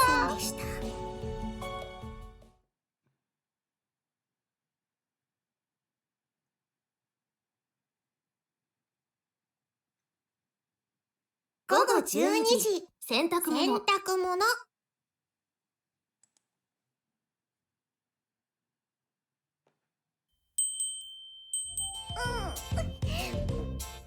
し竿に手が届かないよ。これじゃお洗濯物が干せない。いいよシナモン、高いところは僕に任せて洗濯物広げて渡してくれる？ありがとう、なっちゃんは年下なのに頼りがいがあるな。メインくんだから体が大きいだけだよ。こういう時は便利だけどね。でもシャワーも浴びてさっぱりできてよかったよね。濡れたままじゃ一日気持ち悪かったし。そうだね。しぐれ様もあんな装置をトイレにつけるなら一言教えてくれればいいのに。そうだね。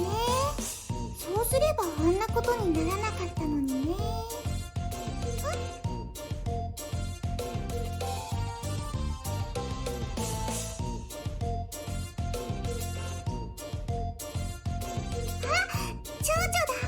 蝶々が飛んでる。ほんとだ、蝶々がひらひらと目の前を誘うみたいに。そわそわそわ。はっ、いけない。僕は立派な猫なんだから蝶々くらいで惑わされちゃダメだ。色即是空、空即是色、明鏡止水、油断大敵。僕は大人。気にならない。蝶々なんてヒラヒラしてても目の前を飛んでても気にならない。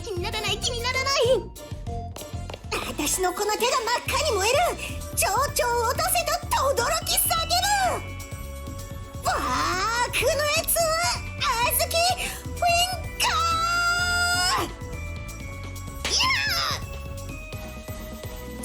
逃がしたか。次は外さねえぞ。食らいやがれ。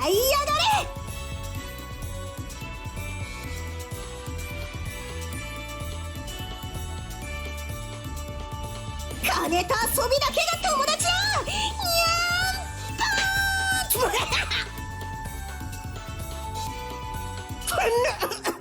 ーメイン君ごときが何しやがる。痛えじゃねえか。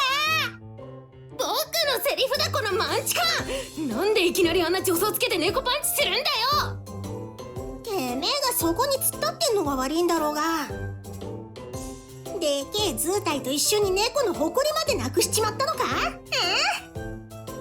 そっちこそ豆チカンのくせに無理してリーチのない猫パンチ振り回すからだろ。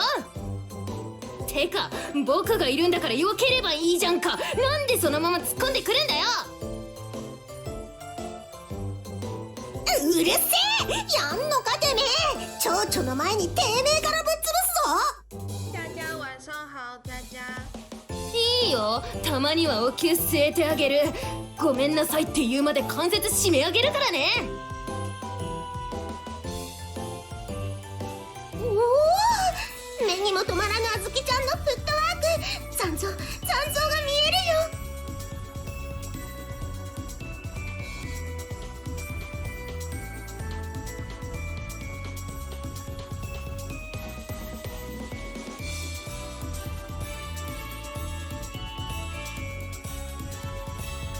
でもすぐ捕まったね。そこから流れるような足4の字固めだ。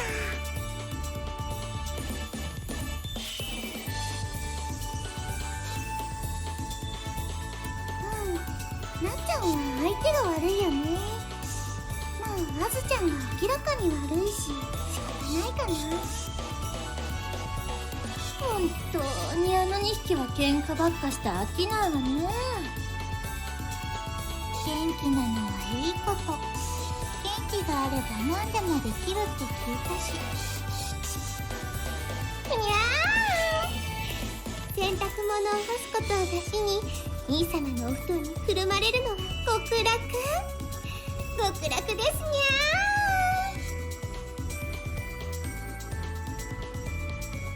このまま時が止まってしまえばいいのに。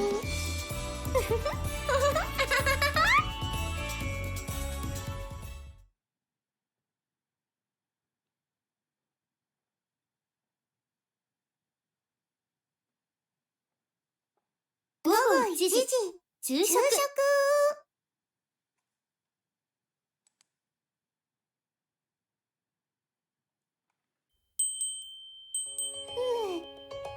ちょっと油断したらばうたた寝してしまいましたし、お昼は出前でも取りましょうか。わーい、ショコラ出前大好き。何にしようかな。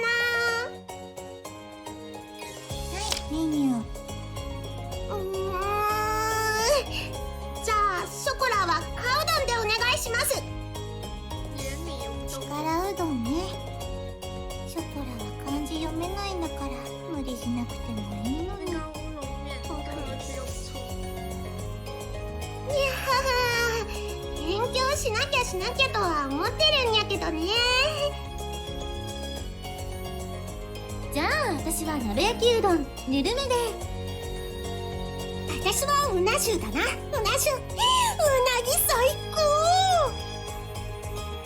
じゃあ私は天ざるが食べたいです。冷たいので。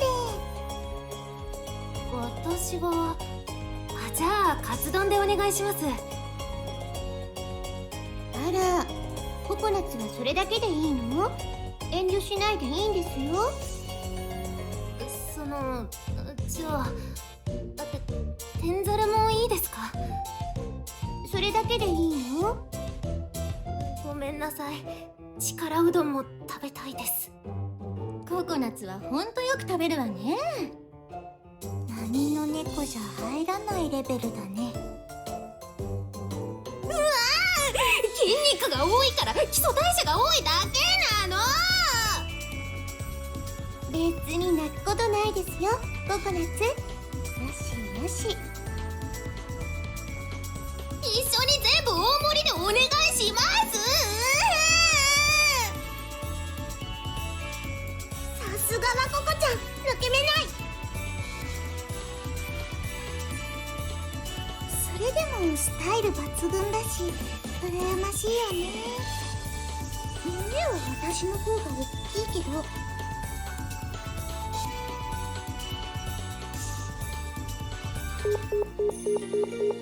電話したら休みだったのでピザに変更です。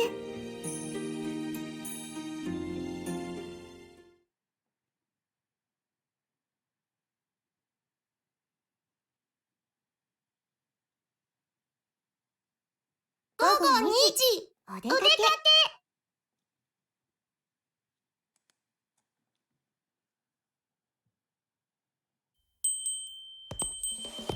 お出かけ、お出かけ。外は気持ちいいね。ご機嫌なショコラもかわいい。でもご主人様が最近ずっとお出かけに連れて行ってくれないからにゃ。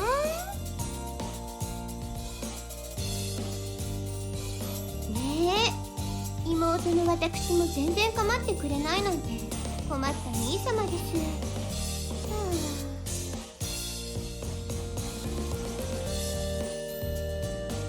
そんなケーキばっかり作ってどうするのかしらね。旦那様のご機嫌損ねてまでさ。ケーキ屋にでもなるんじゃねえの。だからシコシコ一人で隠れてやってんだろ。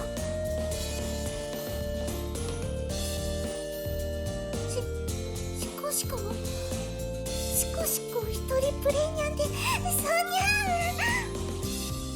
歌唱さんがそんな困ってるならシナモンだって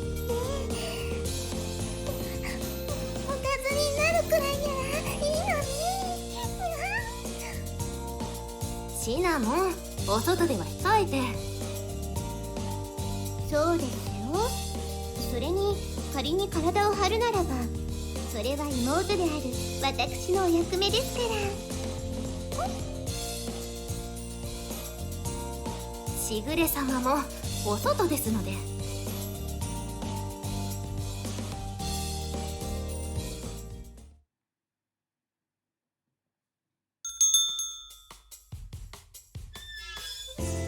ここが最近の私のおすすめのお店ね。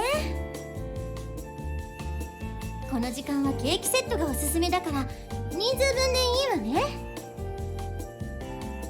ああ、めいちゃんは本当におしゃれなお店いっぱい知ってるね。そうだね、すごく静かで雰囲気のいいお店だね。さすが私の猫です。物を見る目がありますね。ラテアートサービスがあるよ、バニラ。ラテアート見たことない。ちょっと見てみたい。そう言うと思って注文しておいたわよ。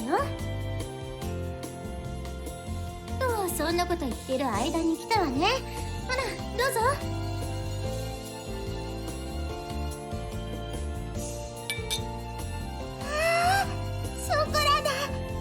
の似顔絵ラテアートだ。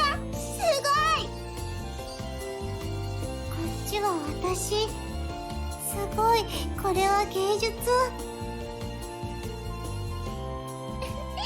かわいい末っ子たちだからね。たまにはサービスよ。そのメープル、僕も大丈夫よ。ココナッツも食いつくだろうと思って頼んであるから。ほら届いたわよ。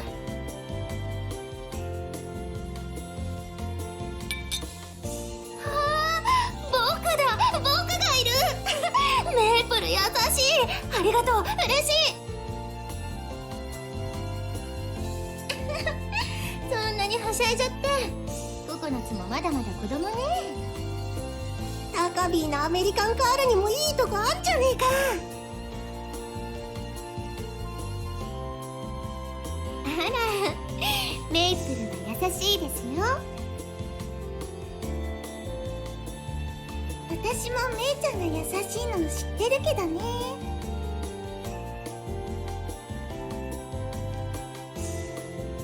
何よこんなことくらいで。まあラテアートもいいけど、せっかくのコーヒーなんだから冷めないうちに飲まないとダメよ。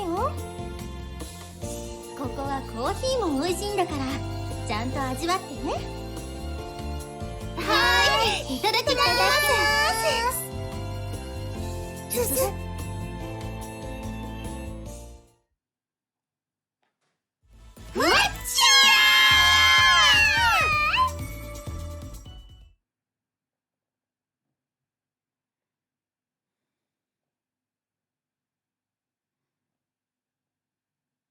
午後4時、晩ご飯、かっこ献立編。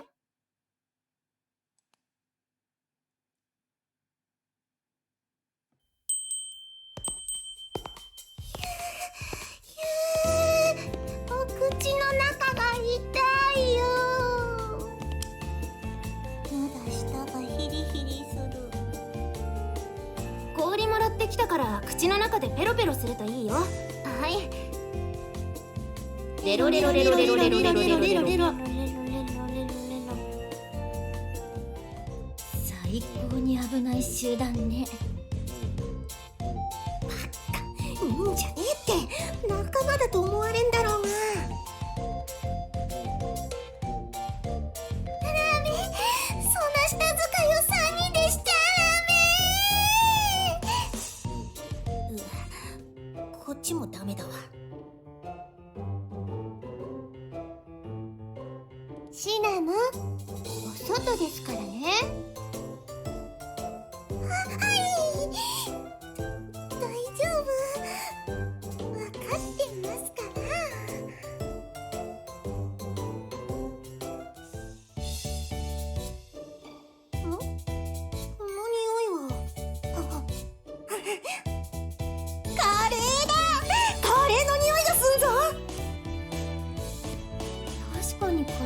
スのいい匂いがするわね。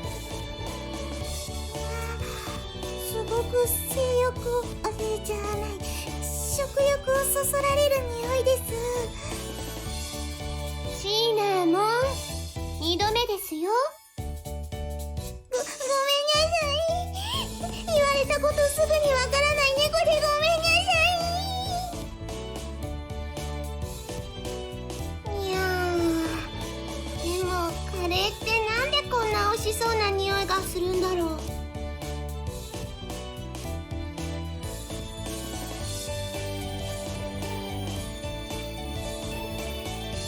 そうだね、不思議と何倍でも食べれちゃうんだよね。飲み物って言われてもわかる気がするよ。それはココナッツがブラックホールだから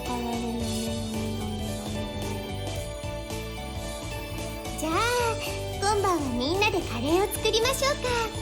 食材を買って帰って。賛成。じゃあ晩ご飯はショコラが作ります。ショコラが作るってあんたに料理スキルなんてあったっけ？壊滅的というか、むしろ台所に立ってる記憶がないよね。てかショコラはひらがなとカタカナしか読めないんだから、レシピがあっても読めねえだろ。大丈夫です。この間キテレツ長百科の歌で覚えました。あれはコロッケだって説明したよね、3回くらい。私がついてるから大丈夫。隠し味に愛情が入ってれば美味しいって聞いた。じゃあ完璧だね。ショコラ、もしかしたらカレーの才能あるかも。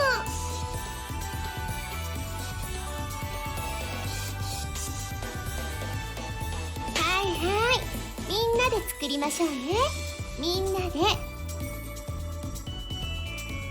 そうですね、それがいいと思います。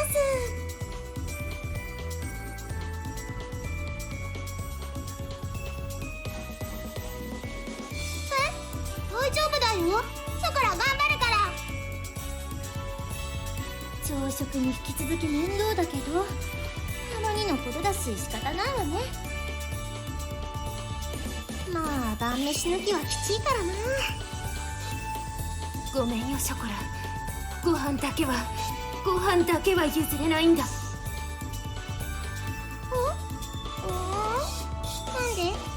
んでみんな。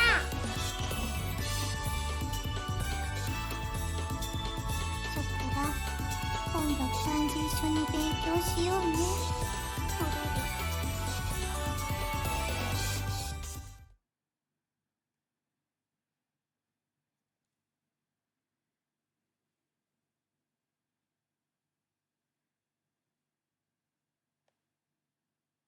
午後5時、晩ご飯、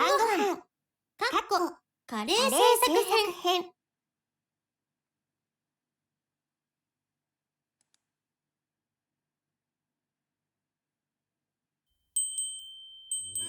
だよこれ。このじゃがいも全然皮がむけねえじゃねえか。この包茎が。あずちゃん、そんなに乱暴に剥いちゃダメだよ。じゃがいもはね、こうやってくしゃくしゃにしたアルミホイルで優しくこすれば、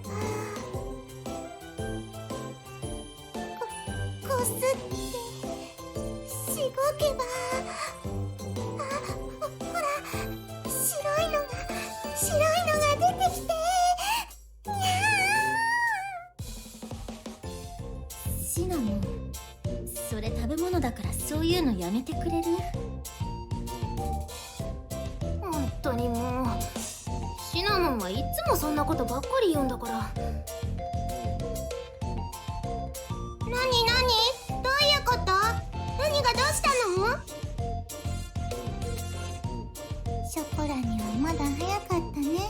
よしよし、こっちで私と一緒に人参の皮でも剥こう。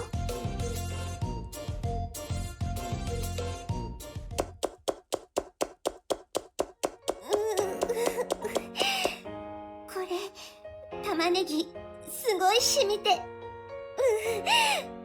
が見えない。ああ、しぐれ様、そんなに手を玉ねぎ汁まみれにされて。そんなの言ってくだされば私がやりますから。洗面所に目と手を洗いに行きましょう。さあ、手をこちらに。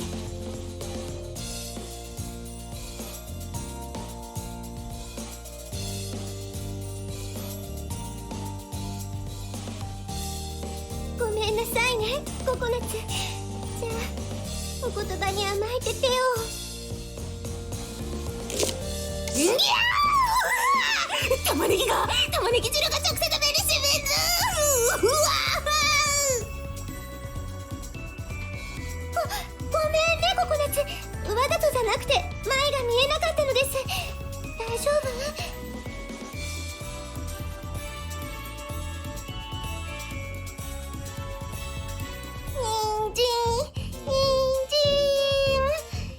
人参の皮むき楽しいな。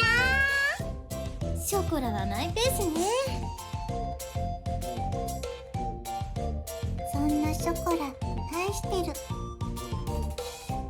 まあとっとと私たちで作っちゃおっか。じゃないとまともなものできそうにないし。御意に私めにお任せあれ。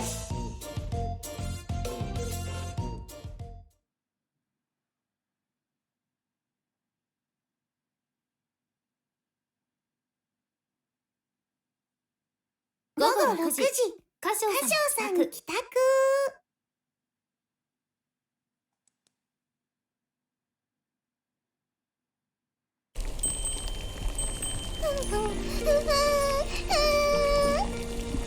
いい匂いがしてきたにゃ。みんなで作ったカレー楽しみだにゃ。作ったのほとんど私とバニラだけどね。ポジション的に仕方ない。まともなご飯が食べれそうでよかった。にゃっ、この玄関の開く音、ご主人様にゃ。ご主人様のお帰りにゃ。ココちゃん、ちょっとお出迎えに行ってくるから、カレーの見張り番お願いしてもいいかにゃ。いいよ、いってらっしゃい。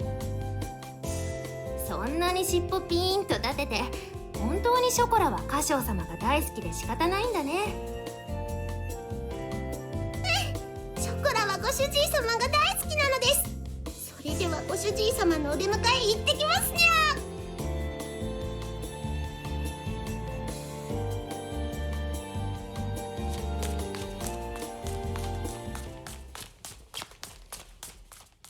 おかえりなさいませ、兄様。今日は私が作ったカレーですよ。ぜひぜひご賞味あれ。うにゃ、しぐれちゃんにもう先を越されてる。しぐれはむしろドアが開く前から玄関に走ってってた。しぐれの歌唱センサーはパネーからな。この間はお部屋で兄様が私を呼んでいますって言ったら電話が鳴ったりしてたしね。そこまで行くとさすがにキモいわね。一言で言えば兄様への愛です。あ、ご飯炊けたみたい。もうすぐ追い返されてくると思うし、ご飯の準備しよっか。そうね、そうしましょう。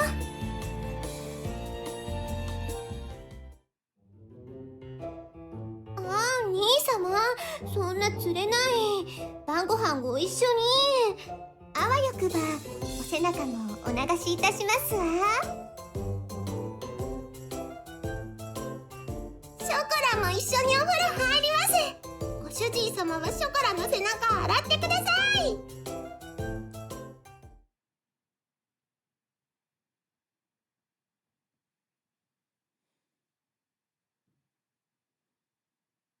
午後7時、晩ご飯、お片付け。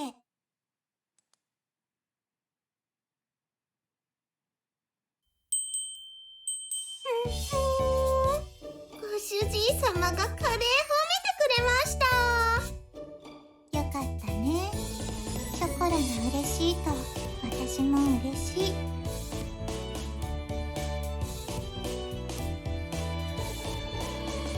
人参の皮むきだけで作った気になれちゃうのがショコラよね。ひねくれたどっかのアメリカンカールとは大違いだよな。はあ、やんの？またやんの？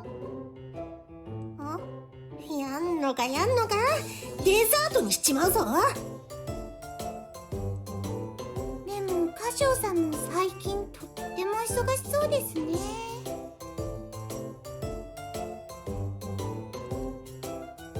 そうだね。あんまり家でゆっくりしてるところも見ないもんね。もしかして実は彼女ができたんじゃ。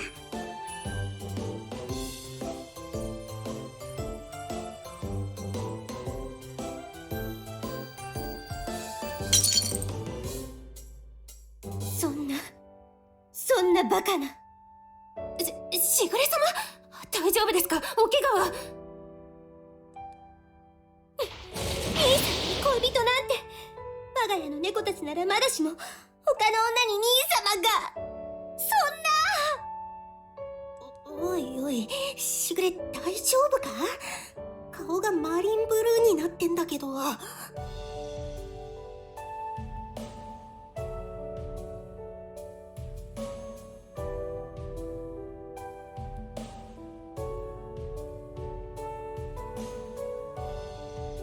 シナモン、なんてこと言うんだ。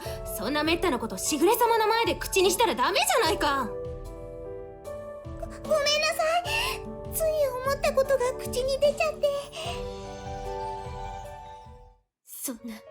そんなバカなことが。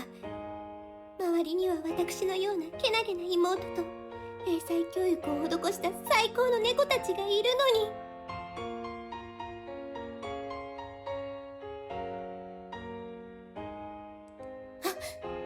そうか。諸行無常、乗車必須の断り。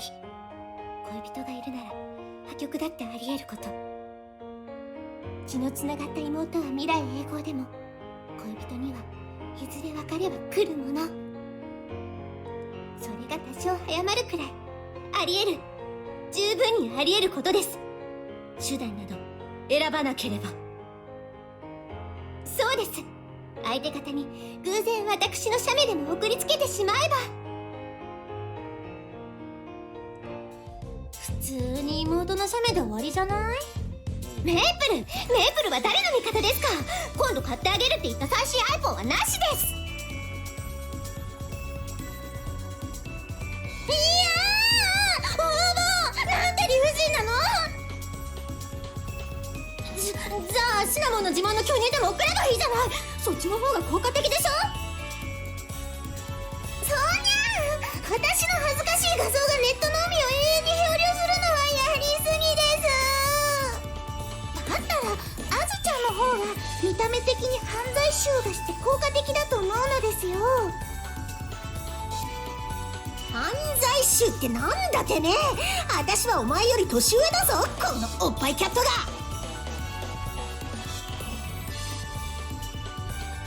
ない、あずき程度なら私と大差ないですし。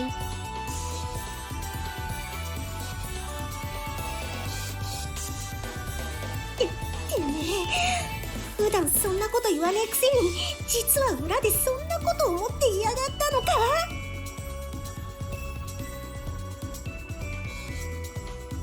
ならばいっそシナモンとココナツのダブル巨乳で乱行のフェイクなら。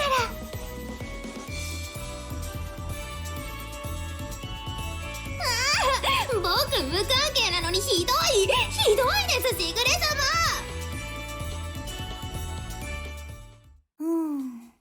阿鼻教官、混乱した人は恐ろしい。あれ、ショコラがいない。まさかショコラまでショックで家出とか？ご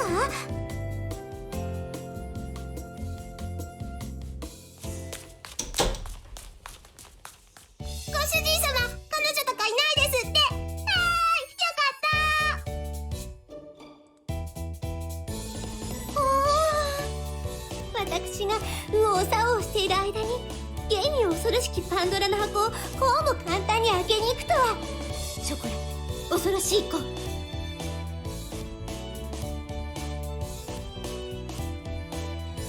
すがはショコラ。無邪気で素直な行動力で右に出る者などいない。まあともかく一件落着でよかったよかった。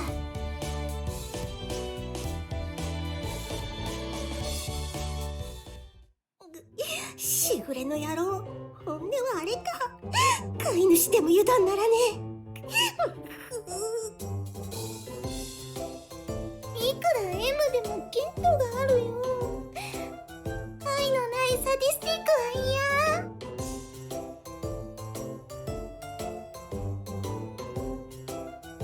まさかあんな飛び火するなんて。忠誠を誓ったのは僕だけど、僕なんだけど。ご機嫌損ねたらすぐに経済制裁なんて。今後こういう時は気をつけないと。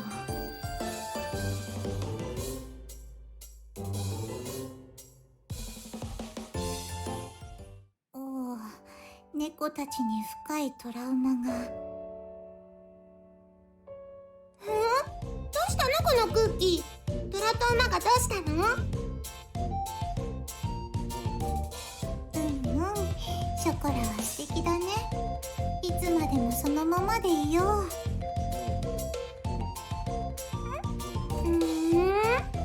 よくわからないけど、ショコラはいつも元気だから大丈夫だよ。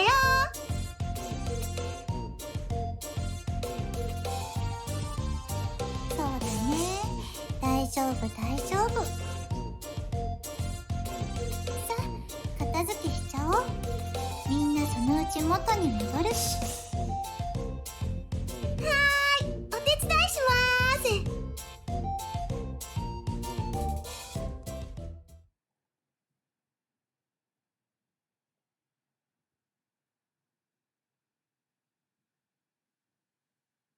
午後8時、食休み。かっこテレビ編。テレビ編。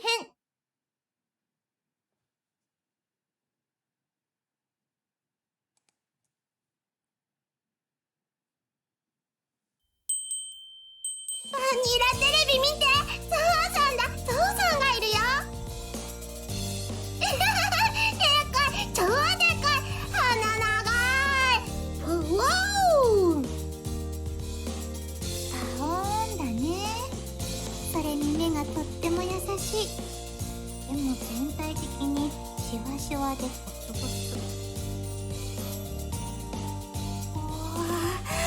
サバンナすげえ。これは猫科の血が騒ぐぜ。ケチだ。ガゼルなんか一撃で仕留めろ。そこだ。広いし怖い動物いっぱいだし、こんなところで生きていける気がしないな。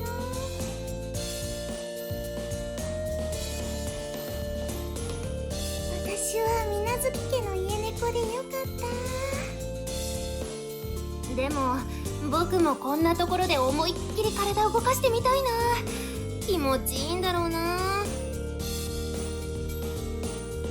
じゃあそのうちみんなで行きましょうか。サバンナに野生動物が見れるツアーもあるって聞きますし。携帯も使えないところなんて嫌よ。行くならハワイかラスベガスがいいわ。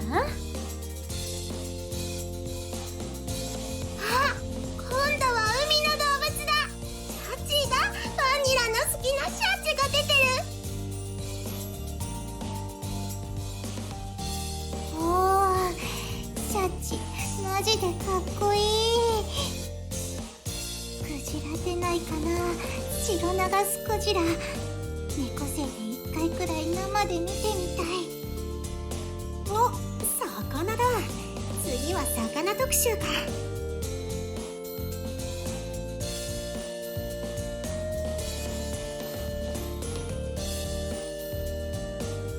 ロマグロ大きいですね。すごい美味しそう。イワシの群れもすごい綺麗で美味しそうだよ。こんなにいたら食べ放題なんだろうな。新鮮な魚を生で食べるのっていいわよね。マンボウって食べれるらしいよ。美味しいのかな。南の方だと普通に売ってるらしいし、食べてみたいね。やっぱり猫には魚は餌に見えるんですね。さあさあ、ぼちぼちお風呂に入りますから、テレビは終わりですよ。はーい。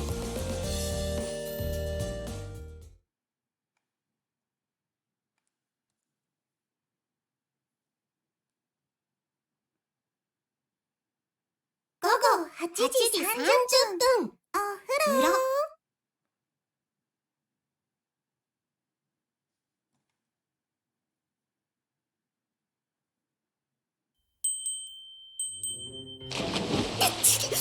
誰だ風呂こんなに熱くしたやつは。風呂はぬるめって昔から相場が決まってんだろうね。何言ってんのよ。お風呂は熱くなきゃ気持ちよくないじゃない。一日の最後って感じでいいわ。最近ご主人様がお風呂も一緒に入ってくれなくなったよね。なんでだろう。それはね、ご主人がエロいからだよ。なにそれはショコラたちが大人の女になったからってことかな。ココナツやシナモンの裸を見てもそう言えるショコラが素敵よね。でもショコラはちょっと前まではイー様と一緒にお風呂に入れてたんだから良いではないですか。私などもう何年も一緒に入ってもらえてないというのに。息を殺して真っ暗闇にして歌唱が入ってくるの待ってたりするのにな。そこまでしても気づかれるって、歌唱もほんとすごいセンサーしてるわよね。しぐるも難儀ね。小さい体いいな。僕も可愛く生まれたかったなってお風呂入るたびに思うよ。そんなことないってば。なっちゃんはめっちゃかっこいいスタイルしてると思うし、それにね、おっぱいは人類の宝なんだよ。もっと自信持っていいと思うな。しぐれ様が顔をうずめて気持ちいいと喜んでくれる時だけはそれなりには嬉しいけど、シナモンほど自分の胸に自信は持てないかな。私ほどじゃないにしても、なっちゃんももっと誇るべきだよ。絶対にその方がいいってば。人類全員におっぱいがついてたら戦争なんて起きないって聞いたことあるし。はーい、そこのおっぱいキャットさん、お背中流します。とな。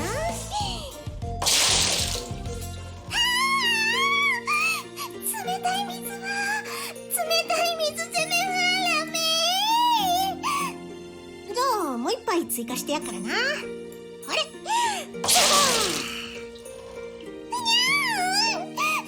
せっかく体洗ったのにシナモンまた潤っちゃう。シナモンは本当に最強ね。シナモン、後でちゃんと湯船で温まらないとダメですよ。はーい、分かってます。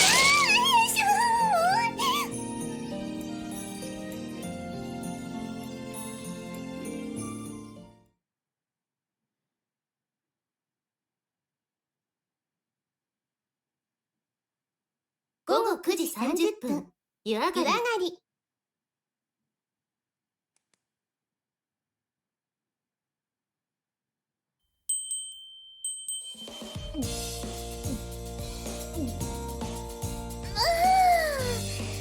やっぱりお風呂上がりの冷たい牛乳はいいわね。そうですね。おっぱいが大きくなりそうな感じで胸にピンピンくるのがいいですよね。バカ、風呂上がりはコーラだろ、コーラ。喉が焼けるのがたまんね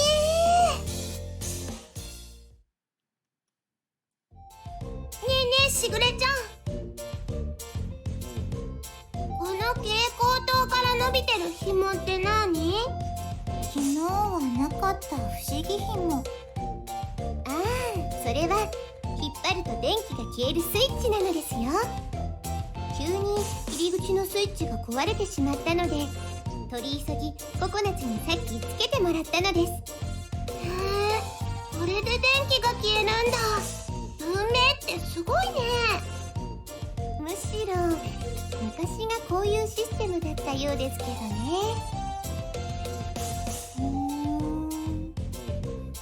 ブラブラしてて、なんか猫的にはとても気になる感じ。そうだね、テシってしたくなるよね。こんな感じでテシテシ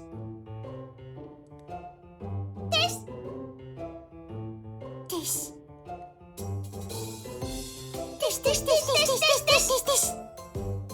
色即是空、空即是色、明鏡止水油断大敵。僕は大人、僕は大人。気にならない。目の前でショコラとバニラが紐をテシテシしてても気にならない、気にならない、気にならない。ココちゃんも一緒にテシテシする？する。僕もテシテシする。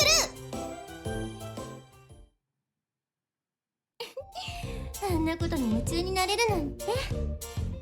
ココナツも体は大きいくせに子供ね。おめえも年食ってる割に十分ビビリだろうが。暗いところが怖いなら提灯あんこみてえに頭から明かりぶら下げたりしたらどうだ？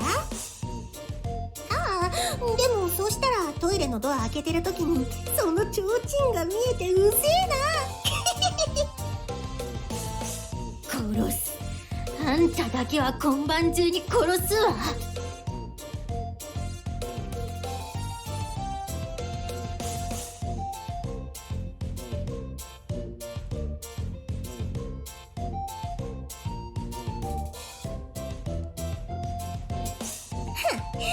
お嬢カールが笑わせるわ。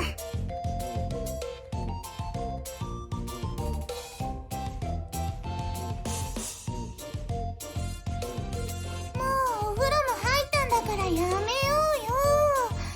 うよ。2匹とももう大人なんだしね。んだとてめえ、ちょっと乳がでけえからって調子乗んな、このおっぱいキャットが。そのアイデンティティしかないくせにゴリ押しがたまにイラッとするのよね。テシおっ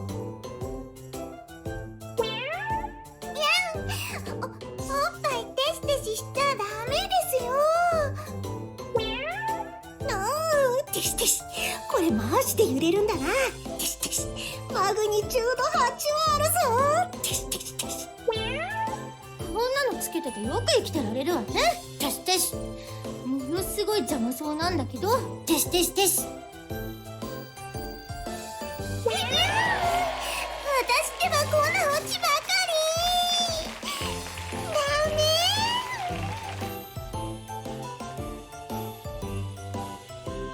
テシテシテシテシテシテシテシ。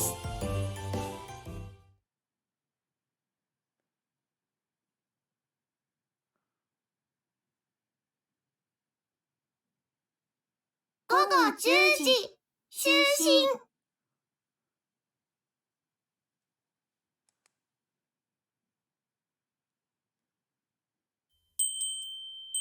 もう10時ですか。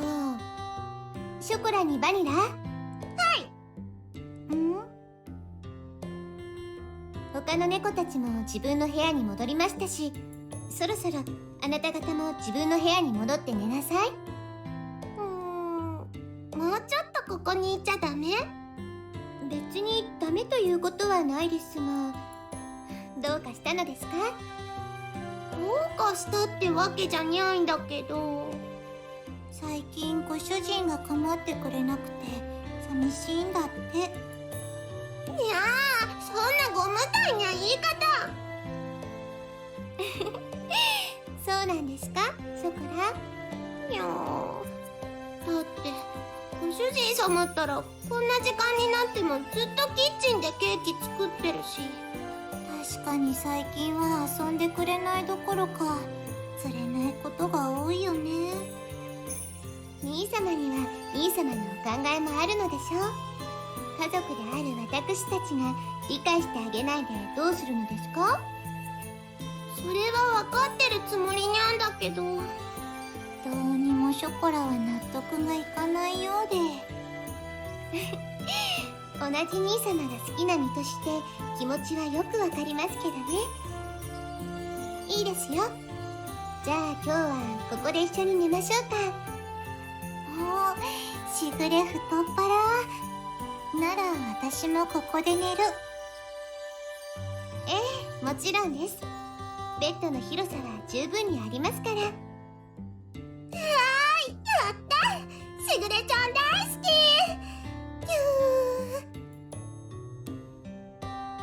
私もしぐれ好き。キュー。こらこら、2匹でそんなにしたら苦しいでしょ。じゃあ電気消しますから、おとなしくベッドに入りなさいな。はー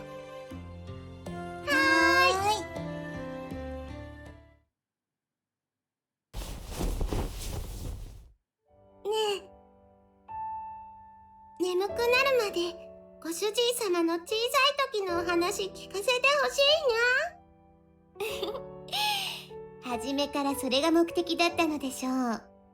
ショコラは兄様の昔話大好きですものね。私もちょっと興味ある。ご主人の鼻垂れ時代。私と兄様は年の差があるので、兄様の幼少期のことはよく知らないのですけどね。でも年が離れてるからこそ可愛がってくれてるとも思うので、ジレンマでもあるのですがジレンマ？それもまたおかしいってこと。多分。まあだいたいそんな解釈で合ってますけど。では何から話したものでしょうかね。たくさんあって迷うのですが。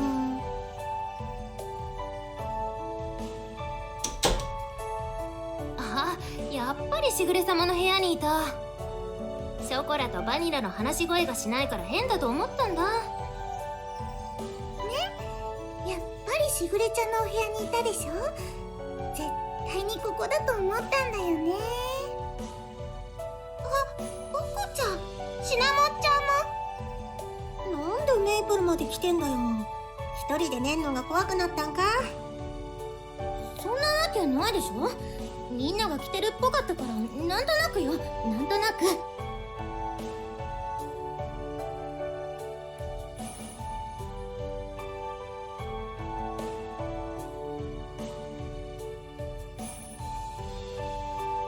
あずきこそなんでここに来てんのよ。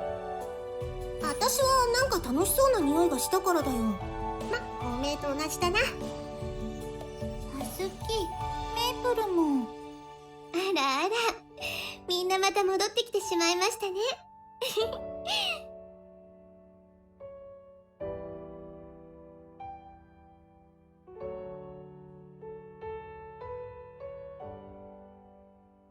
ショコラとバニラだけしぐれ様と一緒に寝るのはずるいよ。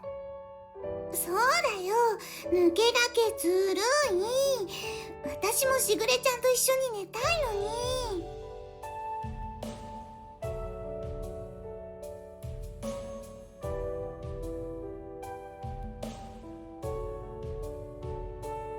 私は抜け駆けとかはどうでもいいけど、仲間外れにされるのは嫌だしね。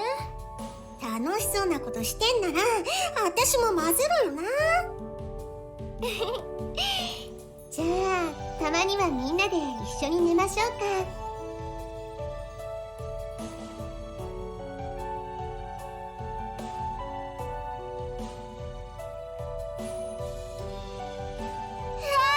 みんなで一緒いいと思います。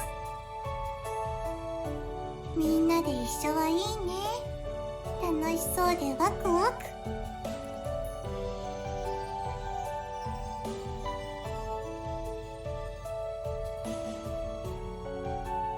じゃあ失礼して。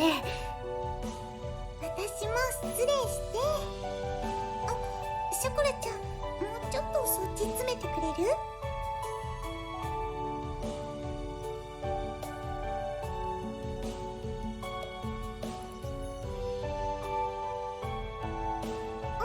わかった。ちょっとみんなで一つのベッドはさすがに。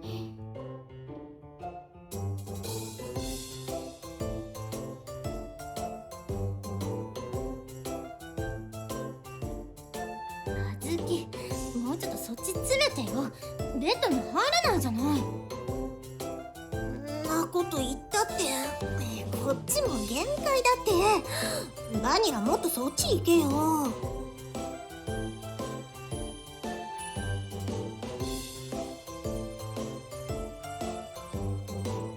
もうかなり細長くなってる。これ以上は無理。ちょっと待って。これはかなり苦しいのですが、みんなで横になってギュッてし合ったらどうかな。ナイスアイデア、ショコラ。かなりの小スペース。ヒュー。ちょっと左右からの圧迫感が。じゃあサイズ的にココナツが小豆抱きなさいよ。それなら収まりいいでしょ。小豆の寝相壊滅的だから嫌だよ。メープルこそ抱いてあげなよ。勝手なこと言ってんじゃねえ。こっちだって無駄な乳で窒息するのはごめんだわ。じゃあ私もダメだね。残念。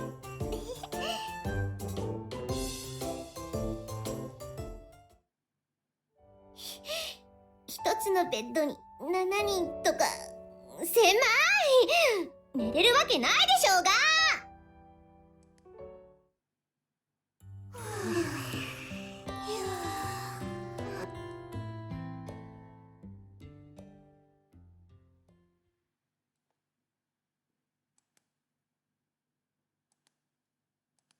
ネコパラ。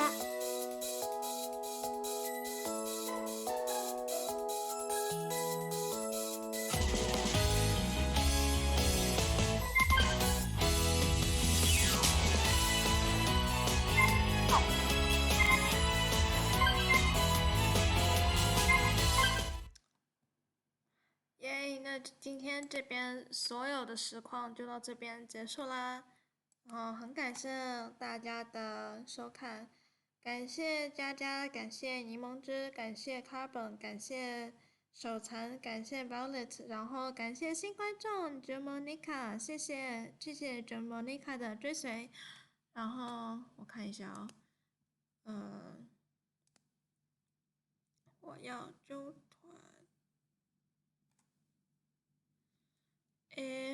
现在有谁在那个嘞？我揪团给猫辣妹好了。好，看一下哦，大家准备空降咯。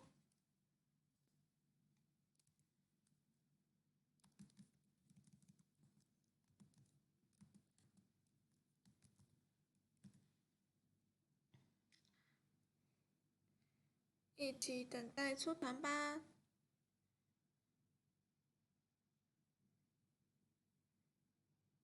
出团 ，Let's go！